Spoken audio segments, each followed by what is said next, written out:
What's going on, guys? Welcome to the Planetary Gamers. My name is Brandon, and I don't know why my screen didn't pop up. That's so random. It was working before. What the heck? What the heck? Oh my goodness. Can you tell I haven't been here in a while? Wow, that's interesting.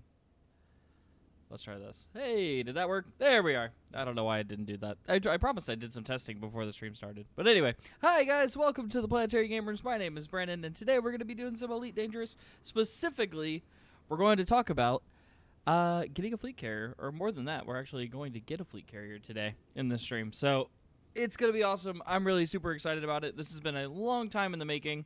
I'm sure a lot of you guys have been wondering where I've been, so I'll take care of some housekeeping a little bit before we get started. So currently, I am in the process of working on getting a pilot's license. And no, I do not mean a commander license in the game Elite Dangerous, but I am working on getting one in real life. So I've unfortunately had to devote a lot of time to that, and so that's why I haven't been streaming as much.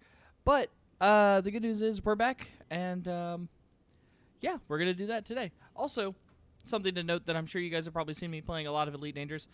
The other side of it being that I haven't streamed kind of the more boring content, I think. At least that's how I feel about it. I think that this is... what is this? Content? It's been 1,000 years since this happened. Exactly.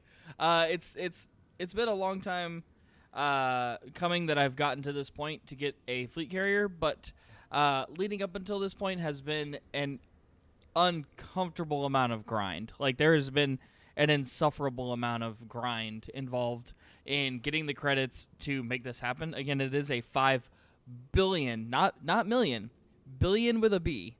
It is a 5 billion credit purchase to get a fleet carrier. This is not the fleet carrier, by the way, in case you guys aren't familiar with the game. This is an Anaconda. I don't have a fleet carrier yet because that's what we're going to do today. We're going to buy it. So I kind of got us right up to the point where I can afford a fleet carrier. Currently, we're sitting at about 4.7 billion. I do have a couple 200 million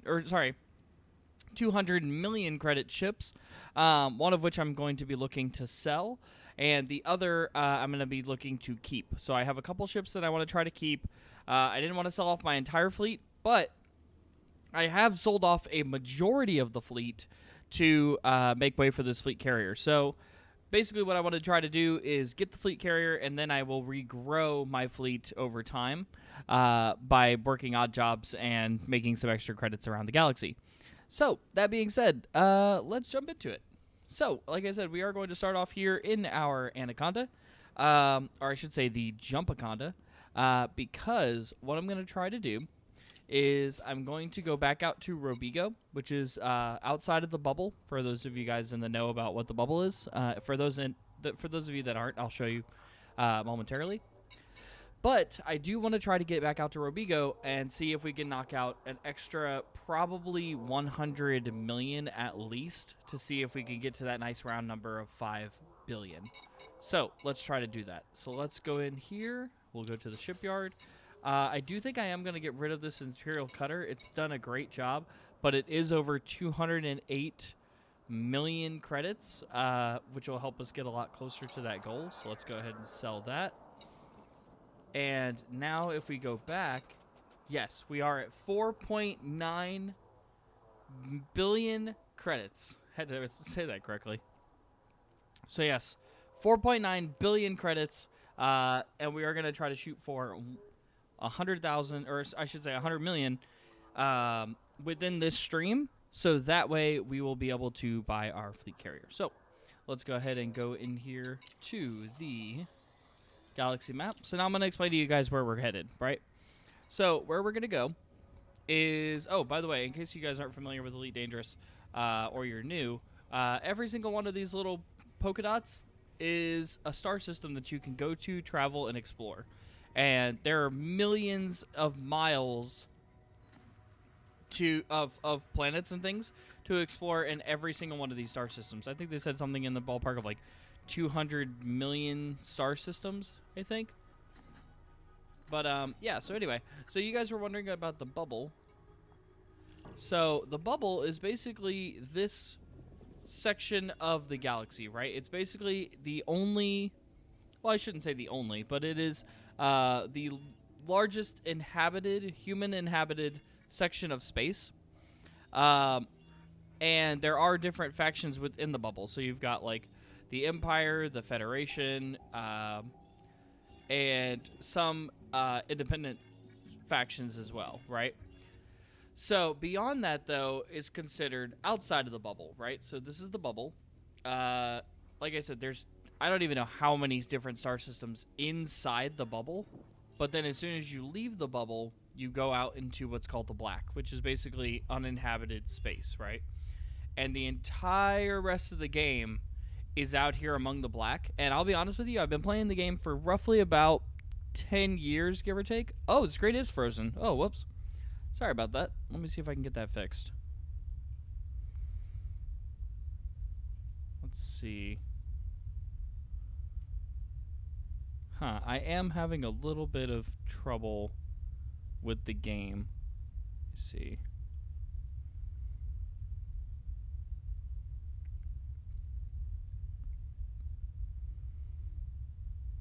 Give me just 1 second. I'll see if I can unfreeze this.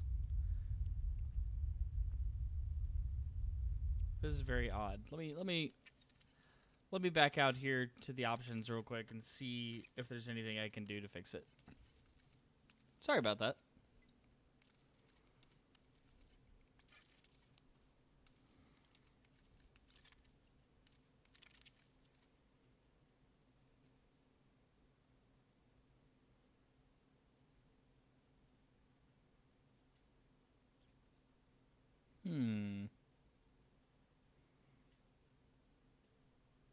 Yeah, that is weird. It is frozen. Darn, that's not good.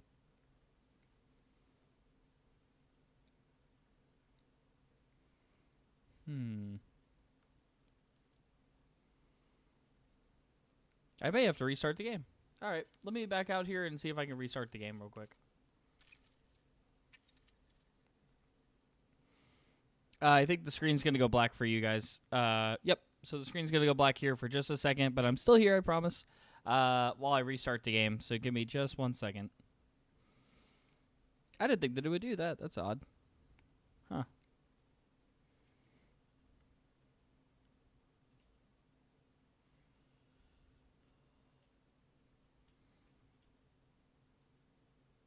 Let's see if there's something else I can put up here in its place real quick as kind of a placeholder. Oh yeah, I'll show you guys the map that I'm going to use to try to get to Colonia. It's pretty cool. Give me 1 second. Let me resize it. So yeah, once we get the fleet carrier, me and Deimos are planning on making a trip out to Colonia. So if you guys know where that is, basically that's what we're planning on doing. I'm trying to bring up a picture of it here for you guys to see. Give it 1 second. And here it goes. Okay. So yeah, so this is a map right here of Colonia. So we're basically going to try to go from the bottom there up to the top. And once I get the game back up and running, I'll show you guys where that is in respects to the bubble and how big the bubble is. But like I said, so there's easily probably like thousands of star systems within the bubble. And there's, to my knowledge, either millions or billions, I'm not really sure, of star systems in the game. So we're going to try to travel across the galaxy here and end up in Colonia once I get the fleet carrier up and running. So that's not going to happen today, but that is where we are planning to go in the near future. So, and it's interesting because the story behind Colonia is that there was a station. There's only like one station in the game that had a jump drive on it. And it was able to jump, and they wanted to go across the entire galaxy, right?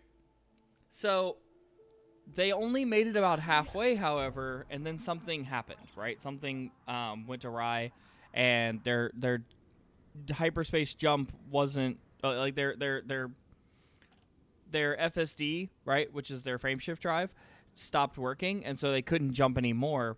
And so they ended up in Colonia, and so now Colonia has become this player-owned kind of like settlement out in the middle of the galaxy, 22,000 light years from the rest of humanity, right? So it's very far removed from the rest of humanity, and yet it's really cool that like individual people have set up kind of an outpost, if you will, halfway across the galaxy. And these are real people, by the way. These aren't NPCs. This isn't like just some lore from the game or whatever. This is what actual real individuals have done. And that's so cool to me. Like, so we're going to actually try to go out and visit Colonia as soon as I get the fleet carrier up and running. Been studying for my license? Yeah. Basically. Yeah, I just been busy.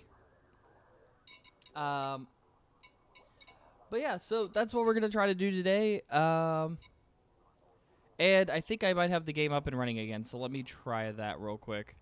See if I can make any progress here.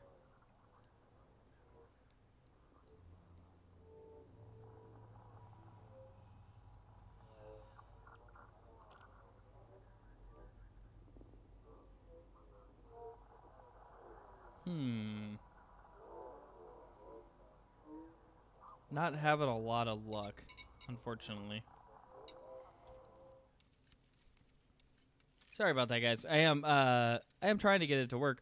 I'm trying to capture in windowed mode, and I have the settings in the game set to windowed mode, but unfortunately, it's not showing up in OBS, which is kind of a pain in the neck, but I think we'll figure something out here. So give me just 1 second. And we'll get things back up and running here. But yes, so that is the map to Colonia. So I really want to make it out there. I really want to go. It's going to be super, super cool. Because apparently there's entire like stations that have been built up out there from basically nothing. They had a community event a long time ago, probably about 2 or 3 years ago, where they asked commanders to help bring things to Colonia, so that way they could establish this base. And for that, I mean, it was really, really, really cool. Okay, I'm going to try something else here. Let's try and do a display capture. So I'm going to go ahead and take down the Colonia image, and we'll try to do the display capture image and see if that works. Hey, there we go. All right, I think we got it up and running now. So let's see, just double checking here real quick, making sure that the image did come up, and we're good to go. All right, so I think we can continue on. Fantastic. So yeah, I'll show you guys where we are headed out to. So this is the galaxy map, like I was saying. We are here at this star system at Anlave. And to give you a reference that you couldn't see before, this is the bubble. This is what I was trying to explain earlier. So basically, this is where almost all of known human civilization is in the galaxy. And then outside of the bubble is known as the black, right? It's when you go out into the black and you go and venture out into the rest of the galaxy and explore, right? But predominantly all trade and different things like that can be done in the bubble, right? I've been good. I've been doing really good. How have you been, StephSack? And yeah, so out here, guys, just to give an example, this is Sagittarius A, and somewhere out over here is Colonia. I'm not sure exactly where it is, but it's somewhere in that section over there. But like I said, you could spend... I've played the game, like I said, for about 10 years, or 7 years, I think, give or take. But I've only ever really stayed in the bubble. I've only ever stayed around the bubble, and now that I'll have this fleet carrier, I'm going to try to leave the bubble. Now, as you'll see, there is one place out of the bubble that I've been. Well, a couple places. There's like this tiny little place, but for the most part, I haven't left the bubble, if that makes sense. You know, I've got a couple of these little bookmarks out and around the bubble, but not really truly leaving. The furthest I could say I would go is right over here to Sothis, which is where we're about to head to now. And yeah, it's okay. I guess it's sort of out of the bubble, but it really doesn't feel that far. Whereas like the vast expanse of space and the galaxy as a whole, that's a whole other story, which is why I really want the fleet carrier. And so that's what we're going to go for. So let's stop talking about it. Let's do it. We're going to go into the galaxy map. I forgot that I need to be in here. And we're going to go to Robigo. All right, there we go. Because this is where we're going to pick up our extra 100 mil before we get the fleet carrier. And let's go.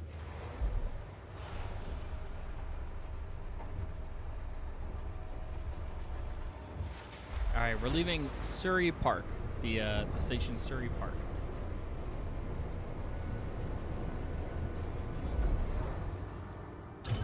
Like I said, we're aboard the Jumpaconda, our Anaconda. As it launches, I'll go ahead and give you guys kind of a view of what our ship looks like here. So there it is. This is our lovely Anaconda. The size and scale of this ship really doesn't do it justice. But to give you an example, some of these windows, I'll try to get a view of the windows here. Some of these windows down here, they're about as tall as a person, okay? So the ship is really, really, really big. Like, to give an example, I'll try to look in the window here up at the front. So, let's see. Can I get a view? Ah, there I am. I don't know if you can see me, but yeah, there I am right through there. Right in the middle window there. That's the size of a person. So it's a pretty big ship. It's not the biggest ship in the game, but it's a pretty big ship to kind of get us out and moving. And then we'll be able to... And the crazy thing is, so the fleet carrier that we're planning on getting can hold 8 of these ships. So to just kind of give a frame of reference for size comparison and stuff. So, okay, let's move over here. And we're going to try to jump here in about a couple seconds. Gun boost.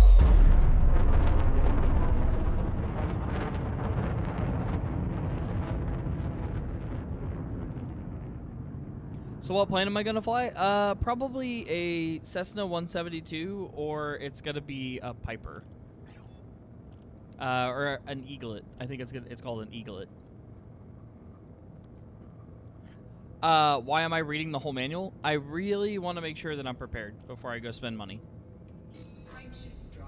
I'd rather know what I'm talking about rather than walking in and being lost. All clear. Until next time, Commander. All right, here we go.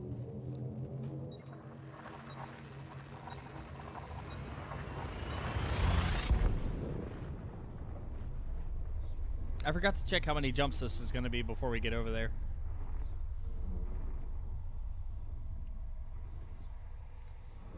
I'll check as soon as we get to this star. Oh, it's a neutron star. Very nice. Cool. We can use some of the neutron highway to get moved along. It's only 7 more jumps. That's not bad. All right, let's go ahead and dip on here into the. There we go. Or white dwarf. I think somebody told me in the last stream that it's a white dwarf. Hey, supercharged we go. Very nice. We can jump 77 light years. All right, let's go. Oh, I can scan it too. I should definitely scan it. Get ready for the space honk. Woo! I love that sound.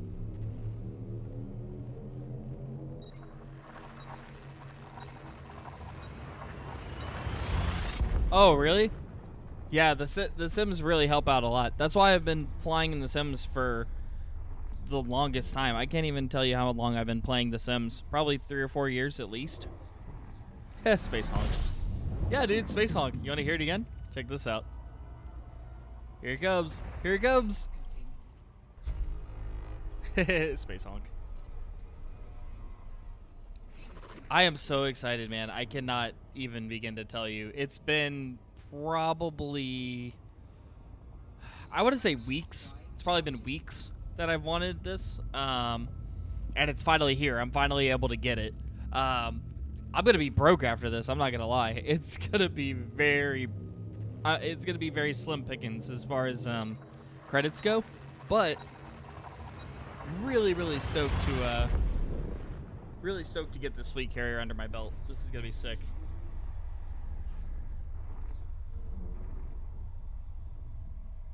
Stream the practice. I would if I could. I mean, I guess I can. But it's really just more like I'm trying to directly focus in. You know what I mean? So it's harder to like have to do a show and try to focus on learning how to fly. But the good news is I'm really excited to announce that we're gonna try to do videos of the flights. I don't know if it's gonna be on this channel or if I want to do another channel. We've kind of passed that idea around quite a bit, so we'll see.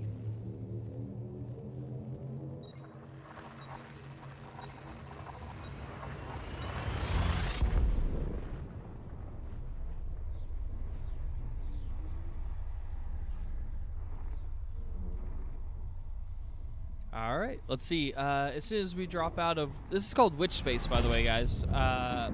For anybody who doesn't know, whenever we jump like that and we're in between star systems, the space in between is called witch space, and that's also relevant for the fleet carrier.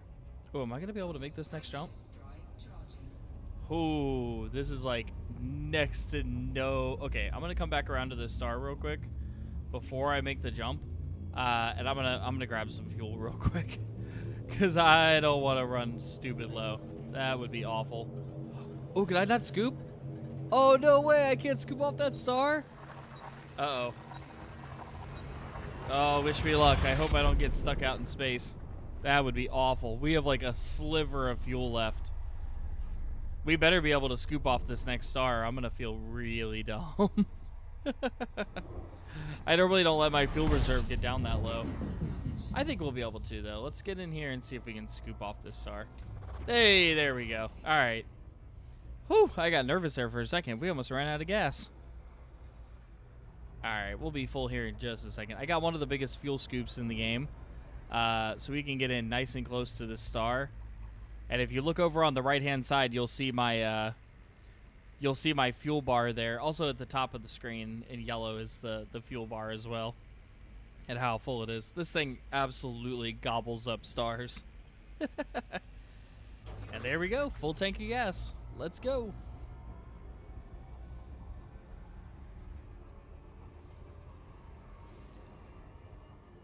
Like some paperwork, perhaps a VFR hop, or maybe even IFR.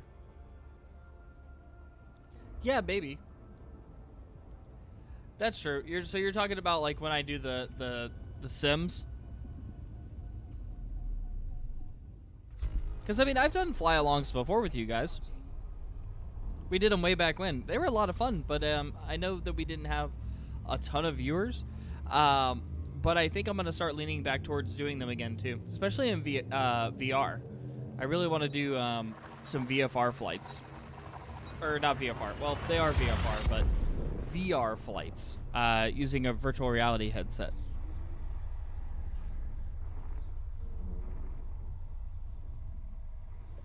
Oh, pattern work. Oh, I got you.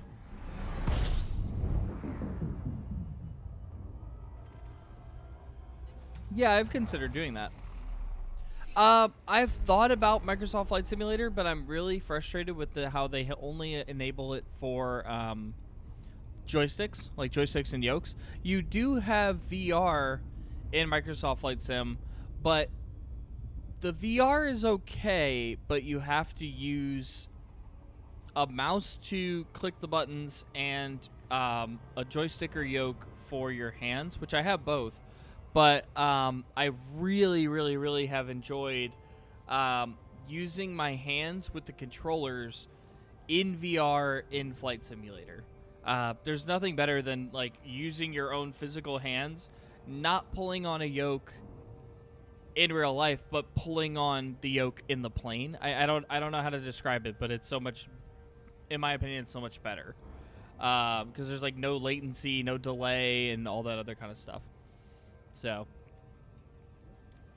all right, let's see. How many jumps do we have left? 2 more jumps. We'll be there in 2 jumps. So what we're going to do, just kind of getting back to the game, is we're going to go pick up our Python, and we're going to use it to transfer passengers roughly 3 to 4 times.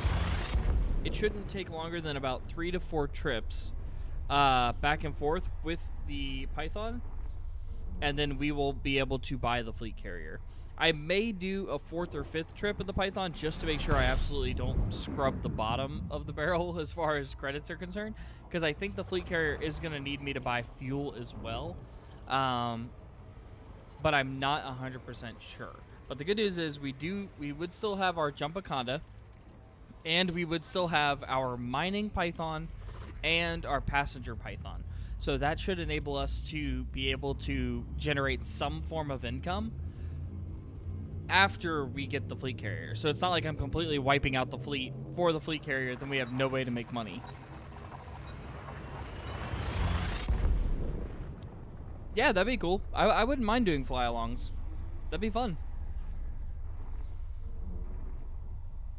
Yeah, that's true. Yeah, you could do the shared cockpit for MSFS. I never did get that to work, but that's just because I haven't really done a lot of MSFS flying. It sounds kind of crazy, I know, but I've actually been doing a lot more of X-Plane again. Because like I said, I really like being able to fly completely in VR and use like the hand controllers to toggle switches and, you know, that kind of stuff. No, I would like to do it. I really would like to do it. I think the other problem too has just been free time. You know, because I've been studying a lot of the physical book and stuff like that, I haven't had a ton of time to be able to do as much streaming as I used to do and as much as I would like to do. But I am going to try to make a valiant effort to do more of that in the coming months. So I know that things have been kind of crazy, but that's because I kind of picked this up out of nowhere. And this year is kind of the year, you know. I've been really wanting to do this since I was about 18, and I'm a little older than that now. So I would like to kind of get it started. You know, I would like to get it going. So I think this year's going to be the year to make that happen. And kind of, as the old adage says, no longer continue to sit on my aspirations. And I would actually like to go out and do it. So I think that'd be cool.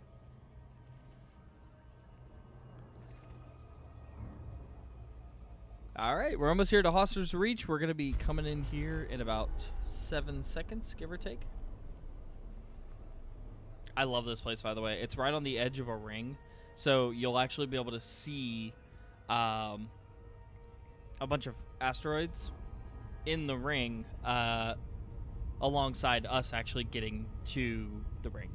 So for anybody who's just joining us or anybody who hasn't said hello yet, hello, how you doing?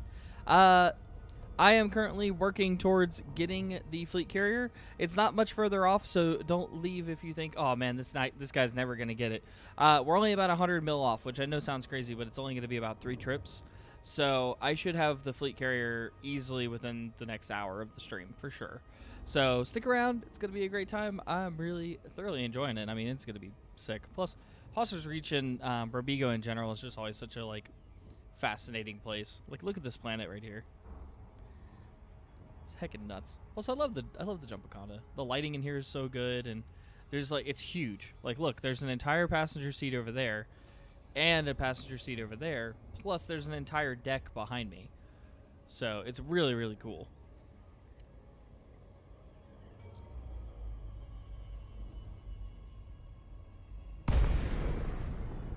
All right. Hello, Hoster's Reach. We're back. We're here to make some credits. Oh, I thought about doing this in VR as well, Stuffsack, just so you know. But my thing is, if I want to do it in VR, I can't see the chat. And before anybody says anything, I have bought those additional programs to try to get it to be to try to get the chat to be inside the game. And I've yet to ever get that to work. I've tried and tried and tried and tried, but Oculus apparently makes it more difficult now that it's owned by Facebook to get like outside programs ran inside of games. But I'm told that like the Index, the Valve, I think it's Valve Index, or some of the other headsets, they make it a lot easier. to connect with. I think it's Steam VR that needs the permissions or whatever. I don't know. It's a whole bunch of technical mumbo jumbo junk. And all in all, it's just been, I don't know. It's been a very complex and frustrating experience, so I'm just not bothering with it.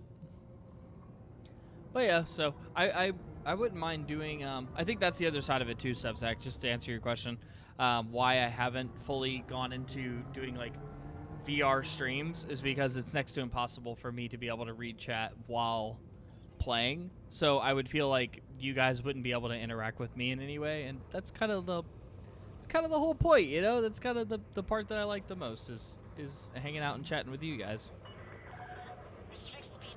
Oh, coming in too hot. Oh no. Oh, back it off. Oh no. Oh, barely. Back it off. Don't hit. Don't boop. No boop. No boop. Come on. Get off. Oh my gosh, am I stuck on the station? What am I stuck on? What am I stuck on? Why am I stuck? Get me out of here. Boost. Oh my goodness. That was crazy. Alright. No more, well, you know what? Alright, I'll let the auto dock take over. It can do it better than I can anyway.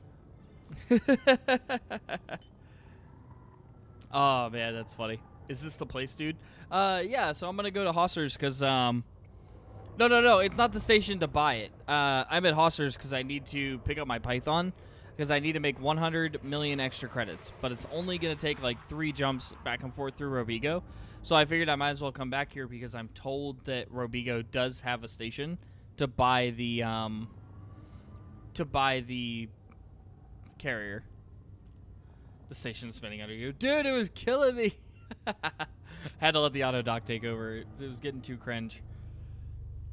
You have a friend you sometimes stay up to 5 a.m. flying. Such a heckin' good vibe. Oh, dude, I feel you. 100%. Yeah, flying with friends is the best. That's why me and Deimos have been playing a lot of Elite Dangerous, because flying together is just so much fun. Me and Deimos have flown together on MSFS too before. Alright, here we go. Landing on pad 2.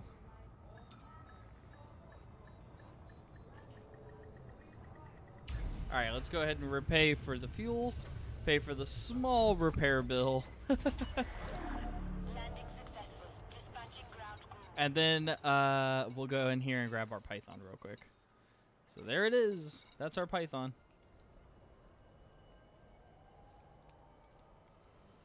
Let's grab this, quickly head over to Robigo Mines is the station we have to pick up our passengers from. And then we'll be all set. And like I said, we're only going to take about 3, maybe 4 trips just to kind of get us set up and established. And then we're out of here. Then we're going to go get our fleet carrier.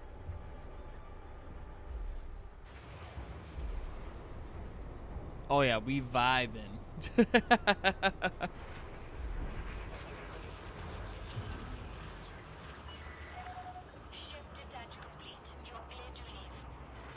All right, looks like we're waiting in a queue line.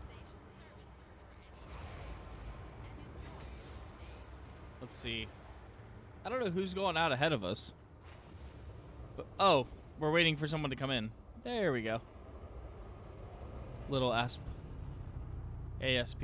ASP. With a P. Alright, let's go. Up and away. Yep, so we're going to go to Robigo Mines. And we'll jump there just as soon as our mass is unlocked.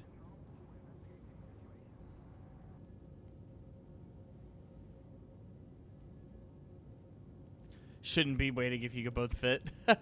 I tried to do that earlier in the, oh gosh, what was it called? The cutter?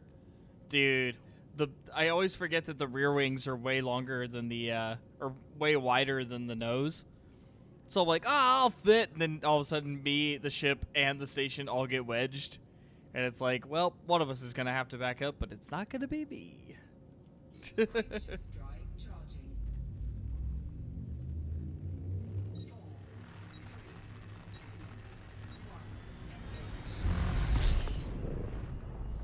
1. All right, off to Robigo Mines.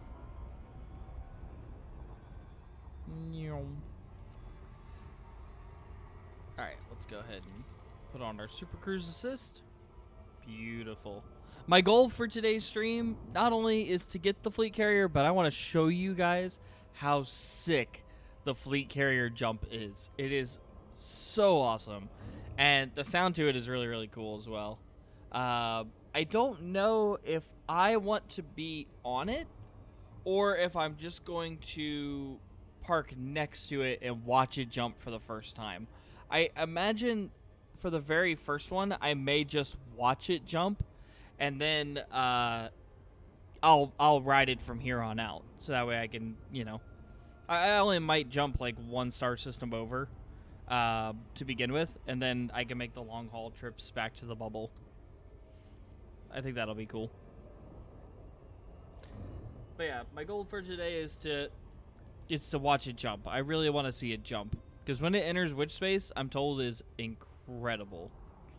And I'm told the sound effects are really, really cool too.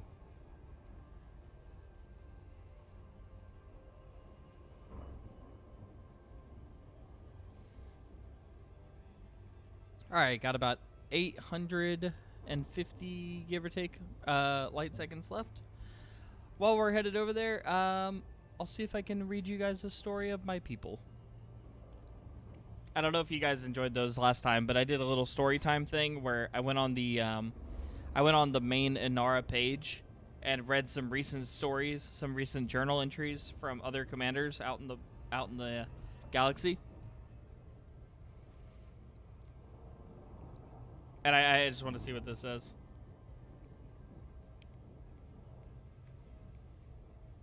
Oh, here's a good one. All right, this one's from today. This story comes in from Commander Turk, who says that he has inherited 1.7 billion credits. Or at least it says you have inherited 1.7 billion credits. So I'll try to read this story to you guys. Commander Turk says, "That's the important part of the message that I received while working on the pads at Ray Gateway. My buddy had to pick me up off the floor and was getting ready to take me to the medbay before I stopped him.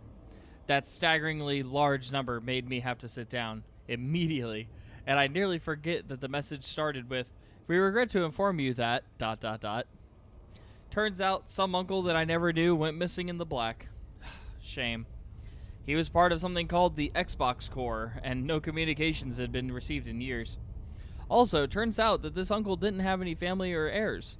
The Pilots Federation, being the secretive, wide-reaching, and apparently accounting-focused shadow organization that they are, couldn't just let this guy's credits sit in their books forever, so they started searching for an heir, and they found me. They're not keen on giving out real names, so all I got was a call sign, his logbooks, and of course the 1.7 billion credits that they had after liquidating his fleet. Thank you, Commander Paparappa." Commander Turk goes on to say, "Before that message, I had a pretty good life. I did well at school, got a good job working the docks for the Pathfinders Corporation, PC for short. I had a nice apartment, even been off station a couple times. However, every day that I worked the docks and saw all these commanders coming and going on their various business in their various ships, I daydreamed of having my own ship. I could blast pirates in my Viper. I could haul cargo in my Type 6. Shoot, I could even explore the Black in the Phantom. I could mine some asteroids in my Python. I could do anything but be stuck on this station until the day that I die. The worst thing about daydreams is that they end with you back in your reality. Only now, it's a little more bleak." Hey, he's got one more, but I gotta go ahead and put in my request to dock here. Whoop. How did I know? Watch, there's gonna be a commander here holding down this pad. Let's see. We'll go ahead and move in here. I'll read you guys the rest of the story here in a minute. It's a good story. I like his story so far. Let's see. Is there somebody on the pad? It looks like the pad's open. Can I take the pad? Nah. Looks like somebody's about to come in. Let's see. Yep, there he is. Good news is it's not a real player. It's an NPC. So we just have to wait for him to finish his business, and then we'll be able to land there on pad number 5. So, yeah, he's probably dropping off some passengers or something. All right, I'll read you guys the rest of the story. So, Commander Turk says, of course, I had tried saving the credits needed to get into the Pilots Federation training program, but there was always something that got in my way. Rent going up, taxes going up, trip to the med bay, my parents' funerals. The rich get richer and the rest of us just try to keep on living. My friends always told me that I should just be happy with what I've got. However, the black always called. Maybe that runs in the family. Maybe I got the same genetic marker my uncle had. Well, thanks to that said uncle's unfortunate demise, here I am typing out this logbook entry on the Galnet computer of my very own Sidewinder. I got my Pilots Federation endorsement by none other than Theo Acosta himself. All dark humor aside, of course, I know my uncle worked his tail off to get these credits, and while I never knew him, I have to respect that. I've got a heck of a head start thanks to him, and I plan on going over his logbooks to see where his adventures took him and figure out what in the heck do I want to do. Right after I check out these anacondas in the shipyard. Signing off, Commander Turk. So, shout out to Commander Turk out there. Dude, great log entry. I really like this a lot. This is sick. And, you know, many thoughts and prayers to Papa Rappa, Commander Papa Rappa, who had to pass in order to get him his inheritance. But hey, 1.7 bill, you can't go wrong with that. All right. Well, I thought I was going to get this pad, but I guess I was a little too slow to the get up. Now we got another ship coming in to land. Come on, man, I just want to make some credits.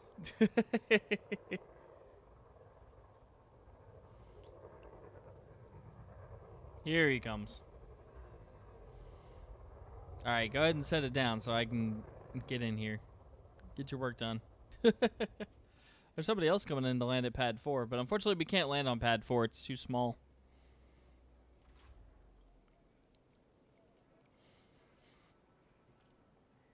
All right, let's see. We got to wait for him to finish his business. I want to go ahead and try to scan him. Oh, by the way, if you guys have never done this, there's a wonderful program called Voice Attack that I highly, highly recommend. When you use it, you can basically speak commands. So, for instance, when this guy pops back up, I can scan him if I say it. So, let's see. Scan. Yeah, check that out, right? Isn't that pretty sick? And looks like his name is Andrew Harsent, and he is competent. All right, let's see if we can get on the stock. Hey, we did. Beautiful. Let's get in here. Sorry for the wait, guys.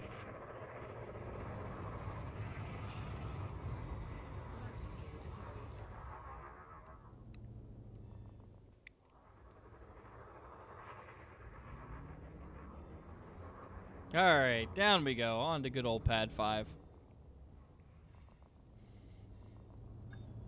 Here we go, settling in nicely. Beautiful. Return of voice attack? Yeah, bro. I was using voice attack in VR yesterday, and it was sick. Yeah, dude, I got it all set up. I got all the good stuff now. So let's see here. Let's go into our passenger lounge. Whoops, looking around too much. Sorry for the head shake. All right, let's see. Any high-paying passengers want to head out?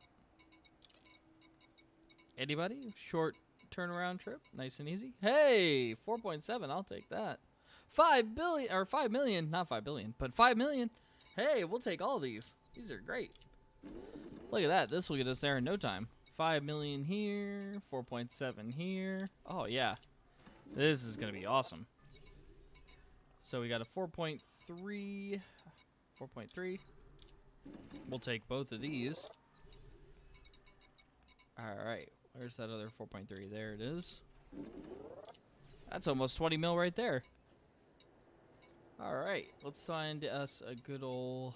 That's 2.5. It's looking like the 2.5 is gonna be it. So, yeah, let's grab the 2.5. And can I take the 2.3? No. All right, bummer. Okay, so we got a 1.29, a 1.16, and a 1.3. Hey, I'll take the 1.3. 1.3, and then we'll take the 1.29 down here.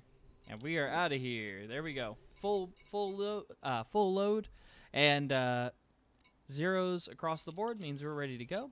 So we'll go ahead and launch. I do want to show Deimos some of that voice attack stuff, so let's go ahead and turn off auto launch, and I'll show him what I'm talking about. So this is pretty sick.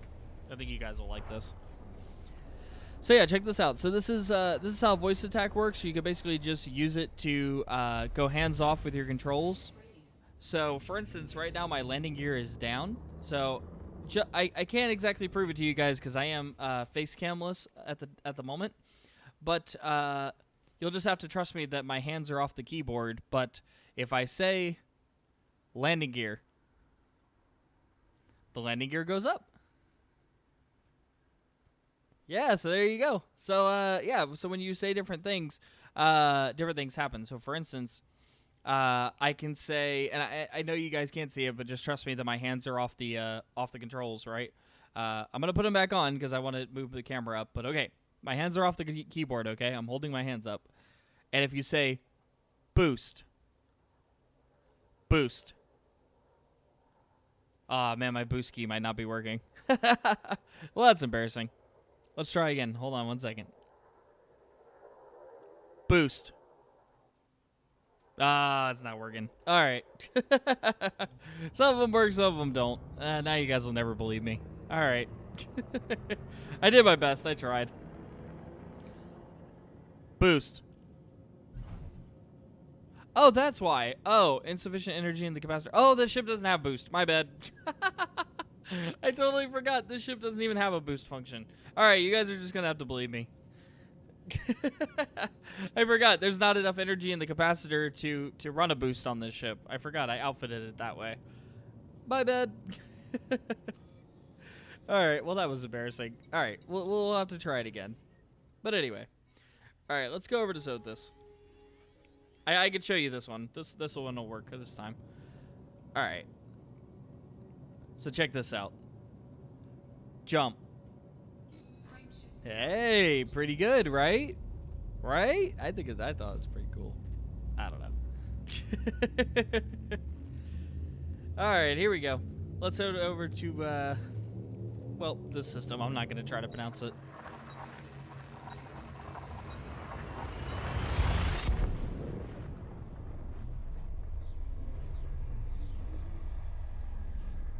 Yeah, so basically you could just put in like vocal commands and it'll do different things that you want it to do. So when we get over to the beacon, instead of hitting the T button on the keyboard to target the item or the beacon that we have to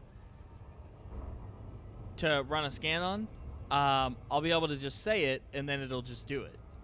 Also, I can kind of throw the. Does this game have PvP? Oh yeah, dude. Yeah, there's an entire combat element to this game. Definitely, you're gonna see a lot more of that in the future. As soon as I get the fleet carrier, what I'm planning on doing. Oh, hold on 1 second. Jump. Hey, check that out. But yeah, there's an entire combat element that once I get the fleet carrier, I'm gonna load it up with ships that have combat enabled, and then we're gonna go to different high risk areas of the galaxy, and we'll be able to fight humans, real players, and aliens. So it's PvE and PvP.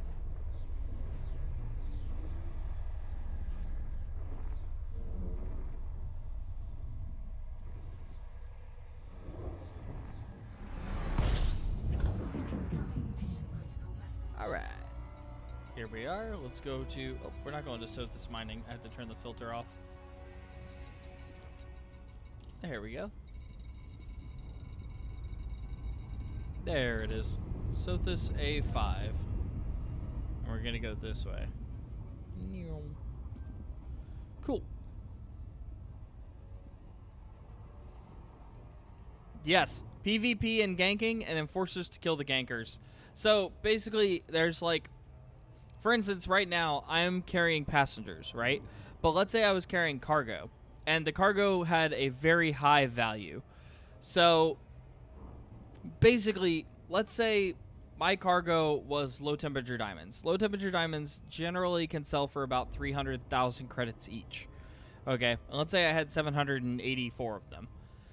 So what you could do is, if you're a pirate, you could scan my hull or hold and see how much or what I'm carrying. And if you like what I'm carrying and you want what I'm carrying, you could attack me, right? You would gain, because I am innocent and I do not have a wanted level, you would gain a wanted level because of, also known as notoriety, because you killed an innocent player. However, you got the goods, so congratulations. Now, that can go very well for you, and if you want, you could take my goods and go back to a station, sell them for yourself, profit off of that, and then pay your fine to get rid of your wanted level to whatever respective faction that you were in at the time of killing me, right? And that could be very lucrative for you. You could be a pirate. That could be your whole deal. However, let's say the wanted level, the bounty isn't that high. It's only like 10,000 credits. So you don't really care. You don't get rid of it right away. And you have someone, or let me say you go back out, right? You sell all the diamonds and you go back out into the space without getting rid of your wanted level for whatever reason. That if you retain your wanted level, someone who is a bounty hunter could come along and scan you, find out you have a wanted level bounty on your head, and they say, hey, I want that bounty to claim for you to be killed, and then they'll come after you and attack you. And if they win the fight, then they get to claim your bounty. And yeah, so I mean, there's whole groups of people that do exactly like Deimos just said, where they have squadrons or groups or clans, if you want to call them that, that band together, and their entire deal is to be these bounty hunters. Kind of, yeah. And it's their whole mission to go make things right for the player that was innocent that got killed.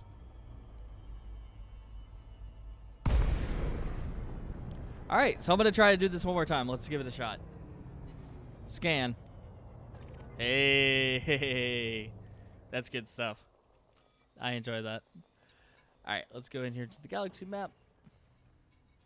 Let's go back to Robigo because we got our mission objective, and now we're going to head back. Jump. Jump. Yeah. Hey, guys, by the way, there's actually a real player right over there. That person that just jumped was a real player. So there are plenty of real players in the game. The thing is, the galaxy is so big that if you see, let's say, 5 people in the same area, that's a lot of people. So that's what's so interesting about this game, is when you see a real player, you're like, huh, hey, look, that's a real people. Oh, all right. See you later, Stepsack. Thanks for stopping by, man. I appreciate it. Oh, can you get a space honk? I don't have the space honk on the Python. I have it on the Jumpaconda.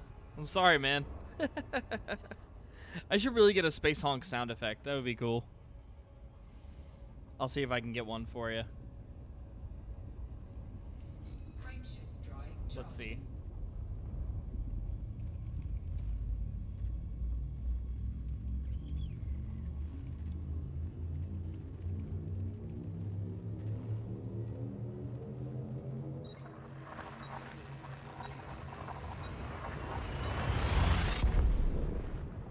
Let's see if I can get you one. Stepsack, are you still here?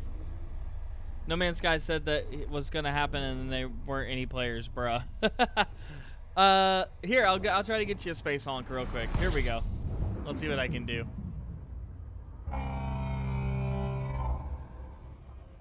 How's that? Was that pretty good?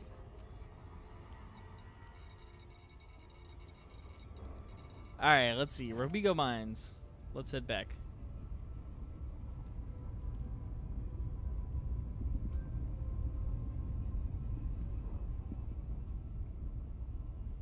Fascinating. True, true. Alright, Substack, we'll see you later. Sadly, my Windows button doesn't work, and I've tried 3 different keyboards, so it's nothing wrong with my current one. Well, that's concerning. Huh.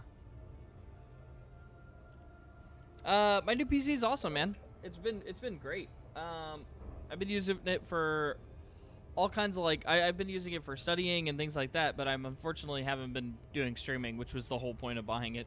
But I do want to get back to doing more streams for sure.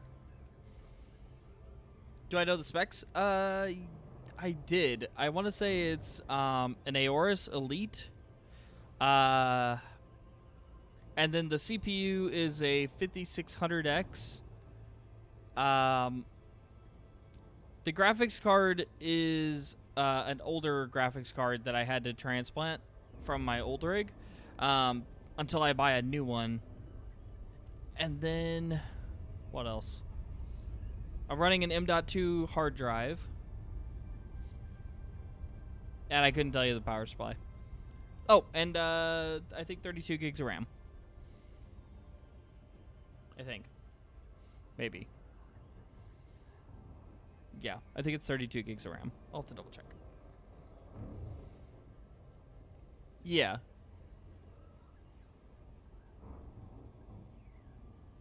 Yeah, so that's what it is.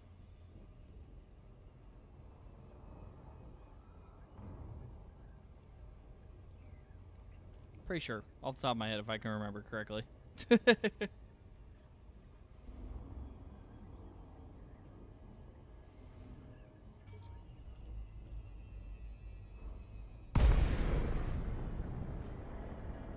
Alright, let's get in here back into Robigo Mines. Hopefully we don't have to wait for the dock. Let's see. Hey, we got cleared right in. Thank goodness. We don't have to wait for the dock this time. Oh, Minecraft's also CPU based? Yeah, true, true. Alright, here we go. Cleared into the dock. This will be good. This will be, I think it's easily over 20 mil just in this trip alone, which is really, really nice. Because like I said, I only want to do this about 3 or 4 times, maybe 5 max, just to make sure that I'm not completely broke when I do get the fleet carrier, because I don't know if I'm going to have to buy fuel or not. And I'll be very disappointed if I do, because then I will have bought the fleet carrier, but I won't have enough money to move it. So I'll have to jump back into the bubble, or I'll have to do some Robigo missions like this to make more money, and then I'll have to go back to the bubble, actually buy a transfer ship that would transfer the cargo all the way out here, and then I would be able to move it. So I hope it does come with a small starter, like kind of if you buy a car, you should be able to have the first tank of gas free. So I would imagine that's the same with this. So yeah, let's go ahead and claim these. There's 1.3 mil. What about this one? Not bad, not bad. 9 mil. Oh wait, no, that's a mission. Whoops. Okay, 5 mil. There we go. 4.3. 4.7. 2.5. And 4.3. Perfect. And 1.2. Alright, so we got 4.926. We need 5 mil to get it. Now I could sell another ship and get there, but I don't think I want to sell my mining ship, to be honest with you. It's such a pain in the neck to have to outfit again. So yeah, so let's keep doing it. Let's go. 3, 3, 3, 3. Okay. Any 5s? I'm looking for some 5s. Do I have any 5s? Come on. I need a 5. 4.1. Alright, we'll take the 4.1. This one's going to be a little less on this trip, unfortunately. So, let's do this. 3.8. I'm gonna try to load it out here pretty quick. Ooh, 3s across the board. All right. Let's see. Anything better? 3.3. We could do that. Okay. Oh, 3.5. I missed this one. That's fine. We still got it. Any 2s? Yep, 2.3 will work. Go in right there. Okay, a 1.1, 1.3. Alright, so the 1.3. We'll take the 1.3 and the 1.1. And then we're all done. Let's go. Back again. You were looking for your headphones, but they were on your head? That's funny.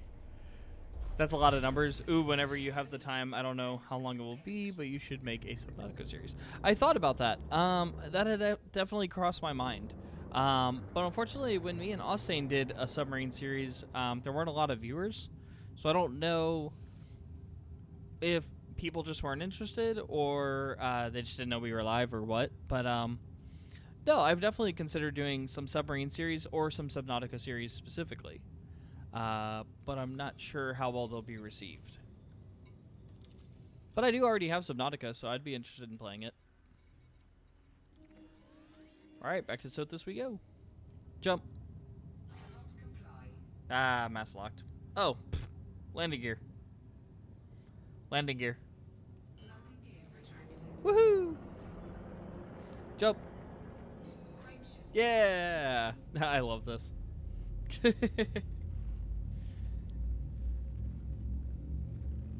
No, I agree. Yeah.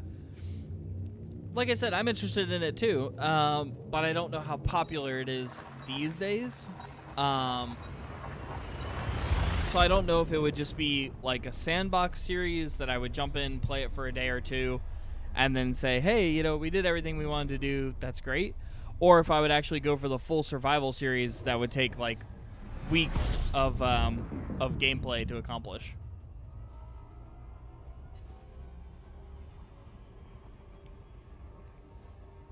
Yeah, so that's what I'm wondering. I mean, I could probably. Okay, I'm gonna make a pun. So just prepare yourself. I'm gonna test the waters, and see what if people respond well to like a creative server first, or a creative like world first, where you could just spawn in the items and build however you want and do whatever you want. And then later, I could go to a survival series, maybe. I thought it was a pretty good one. I thought it was a pretty good pun.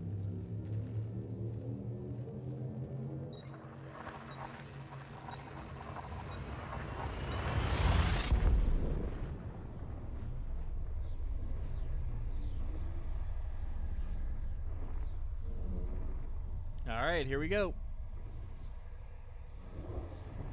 And welcome to Sothis. Mission critical message. All right.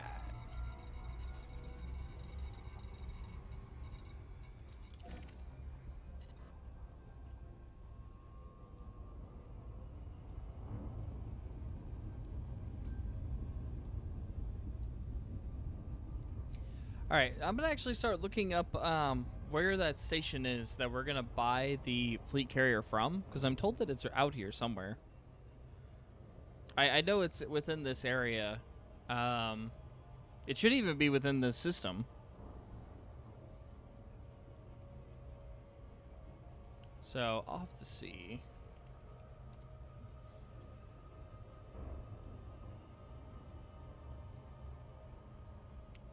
Okay, so I don't want to.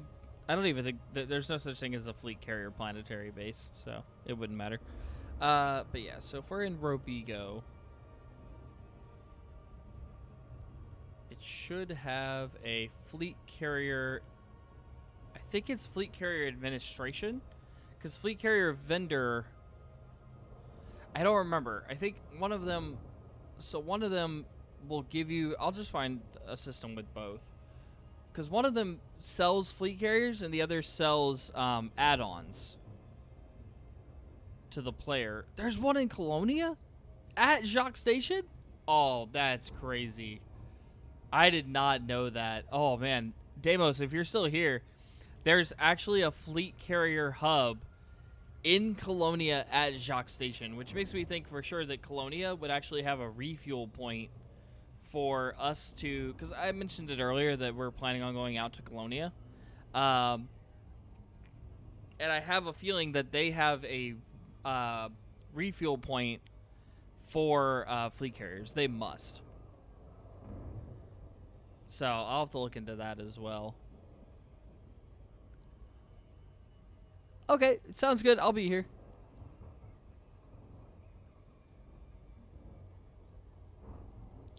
Let's see. Yeah, I think for sure Colonia has definitely got some tritium, which is the fuel for fleet carriers. Let's see. How do I check what goods a station has? Or I should say a system. Oh, I think I have to pick the station independently. Yep, they definitely do. Oh no. So you can sell tritium to Jacques Station, but you can't buy tritium. That's unfortunate. Huh. Okay, then.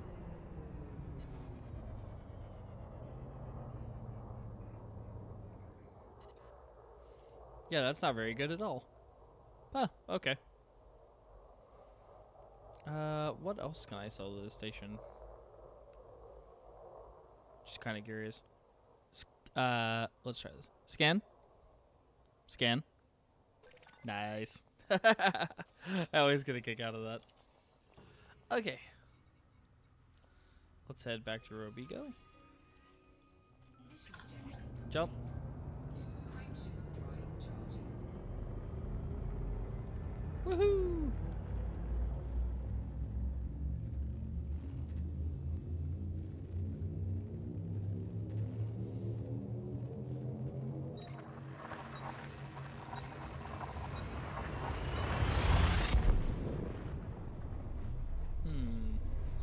Yeah, that's a bummer that you can sell tritium to the station, but you cannot buy it.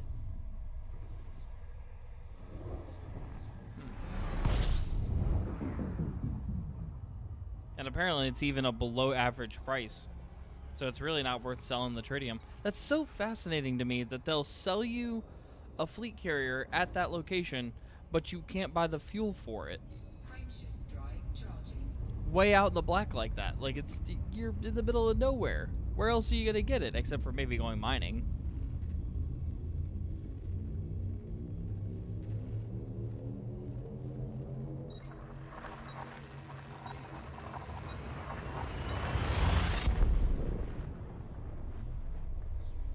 And now that I'm looking at it, I don't know if it's a vendor or if it's the administration that I'm looking for. Because I think there's an administration... Oh, now it's not showing anything. Now it's saying that it's too far away. Huh. I could have swore there was somewhere here that had it, but maybe I was wrong. That's fine. We can still jump back into the bubble. We have our Jumpaconda with us. I had a feeling we would have to anyway, so... If nothing else, this was just a nice way to make the extra money back that we would need to get started. But we kind of knew that we would need to go back to the bubble, allegedly.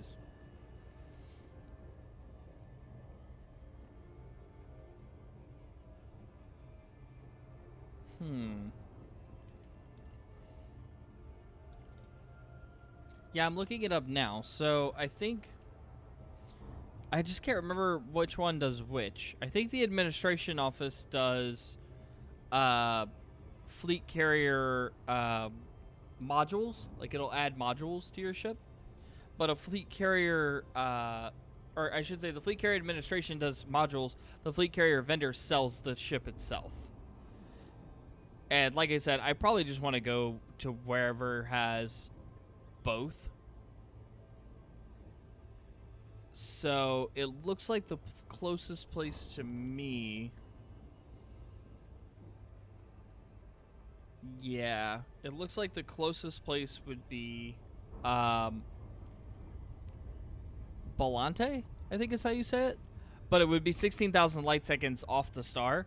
Whereas if we went to Namnitz, I'm going to butcher these, I promise.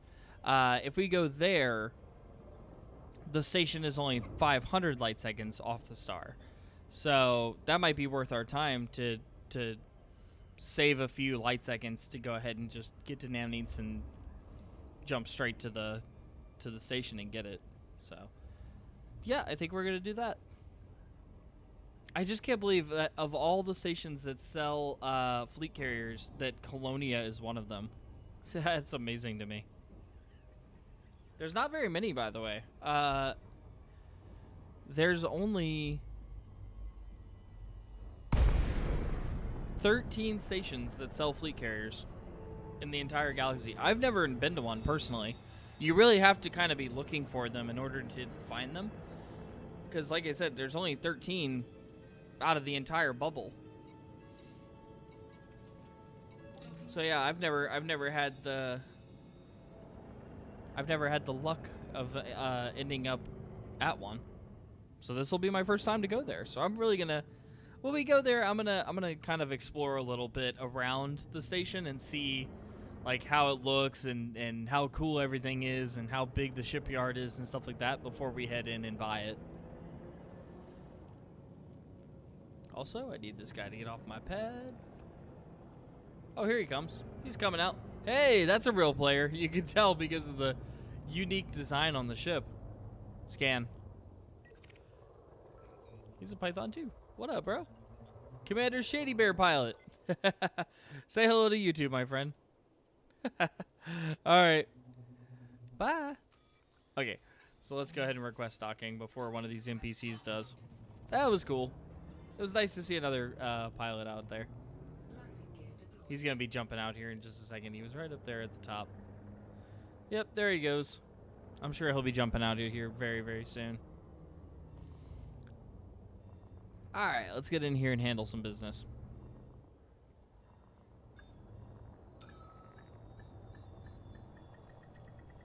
Docking successful. Engines disengaged. Nice. Here we go. All right, passenger lounge. 3.3 mil. 3.8. 4. Yeah, I had a feeling this wasn't going to get us over 50. So that was probably only somewhere in the ballpark of like maybe 13 mil. Maybe. So we need some more of these. We need some more of these like 4.4s. Maybe a 5. Something like that. Oh, I still had a mission in here. Nice. I didn't know I still had one left. Yeah, see a bunch of 3s. Oh man, where's the money at? we need credits. Go figure it'd be the one time we need credits. All right, 3 mils. Let's get all these 3 mils. We'll get them boarded.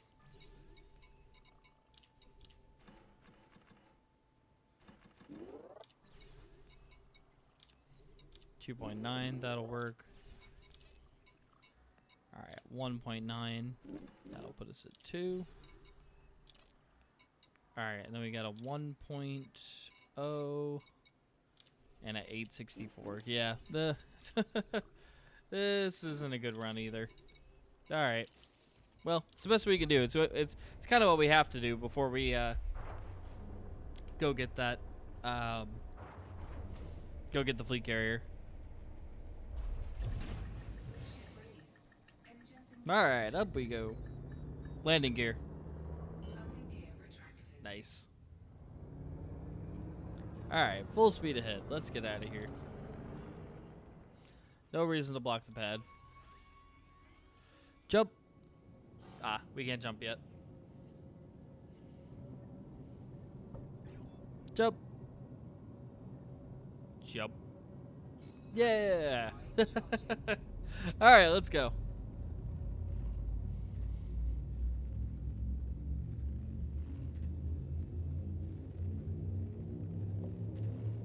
Did I farm 4 billion in Robigo? Not entirely in Robigo. I did some trading. I did some mining.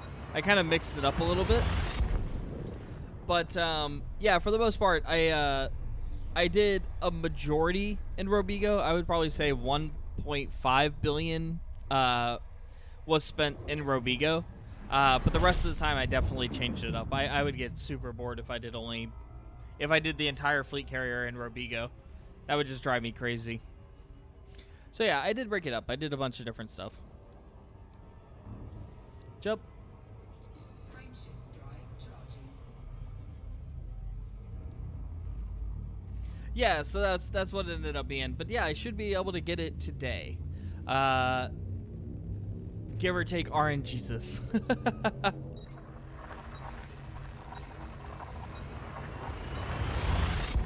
Yeah, give or take luck of the draw, I should be able to get the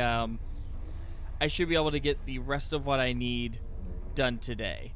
And then as soon as I'm done with this, I'm gonna jump back into the bubble and go get it. Mission critical message. I'm not sure if you are allowed to start with tritium or not, or if I would have to go buy it somewhere, which would be really unfortunate if I spent 5 billion on a ship and didn't at least get the first tank of gas free. Like, come on, guys. You're killing the players here, but not bad, not bad. All in all, doing pretty good. I'm sitting quite comfortably on 4.94 billion. And I did still retain some ships. So I am flying a Python, which is worth about 100 mil. I've got another Python worth about 70 to 80 mil, and then I've got a Jumpaconda worth almost 300 mil. But I don't want to get rid of all, like, basically I've narrowed my entire fleet down to just those three. So that way I have some way to make some money after I get the fleet carrier. Then everything after that is going to go towards a weekly upkeep, because that stuff's expensive. And then I'm also going to start working on getting my fleet built back up. And then after that, once I get the fleet built back up, I'm going to be planning to go to Colonia, because I've never left the bubble. Now, I know Robigo technically is outside the bubble, but I think if you ask a lot of players, I don't think they would say that Robigo is seen quite as out of the bubble as, say, Colonia. You know, it's not, 24,000 light years away. It's only, gosh, I don't even know, maybe a couple hundred, So with a good Jumpaconda, you can get here in 9 jumps. It's really not that far from the bubble at all. All right. Oh, I got to align with my target. Sorry, I was looking at the other screen. All right, let's circle back around.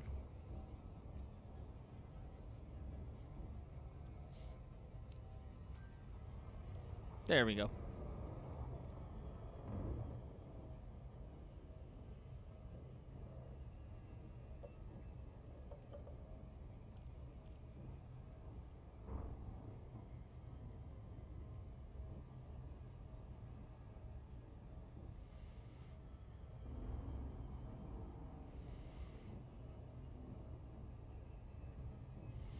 All right, about 1,000 light seconds left to go.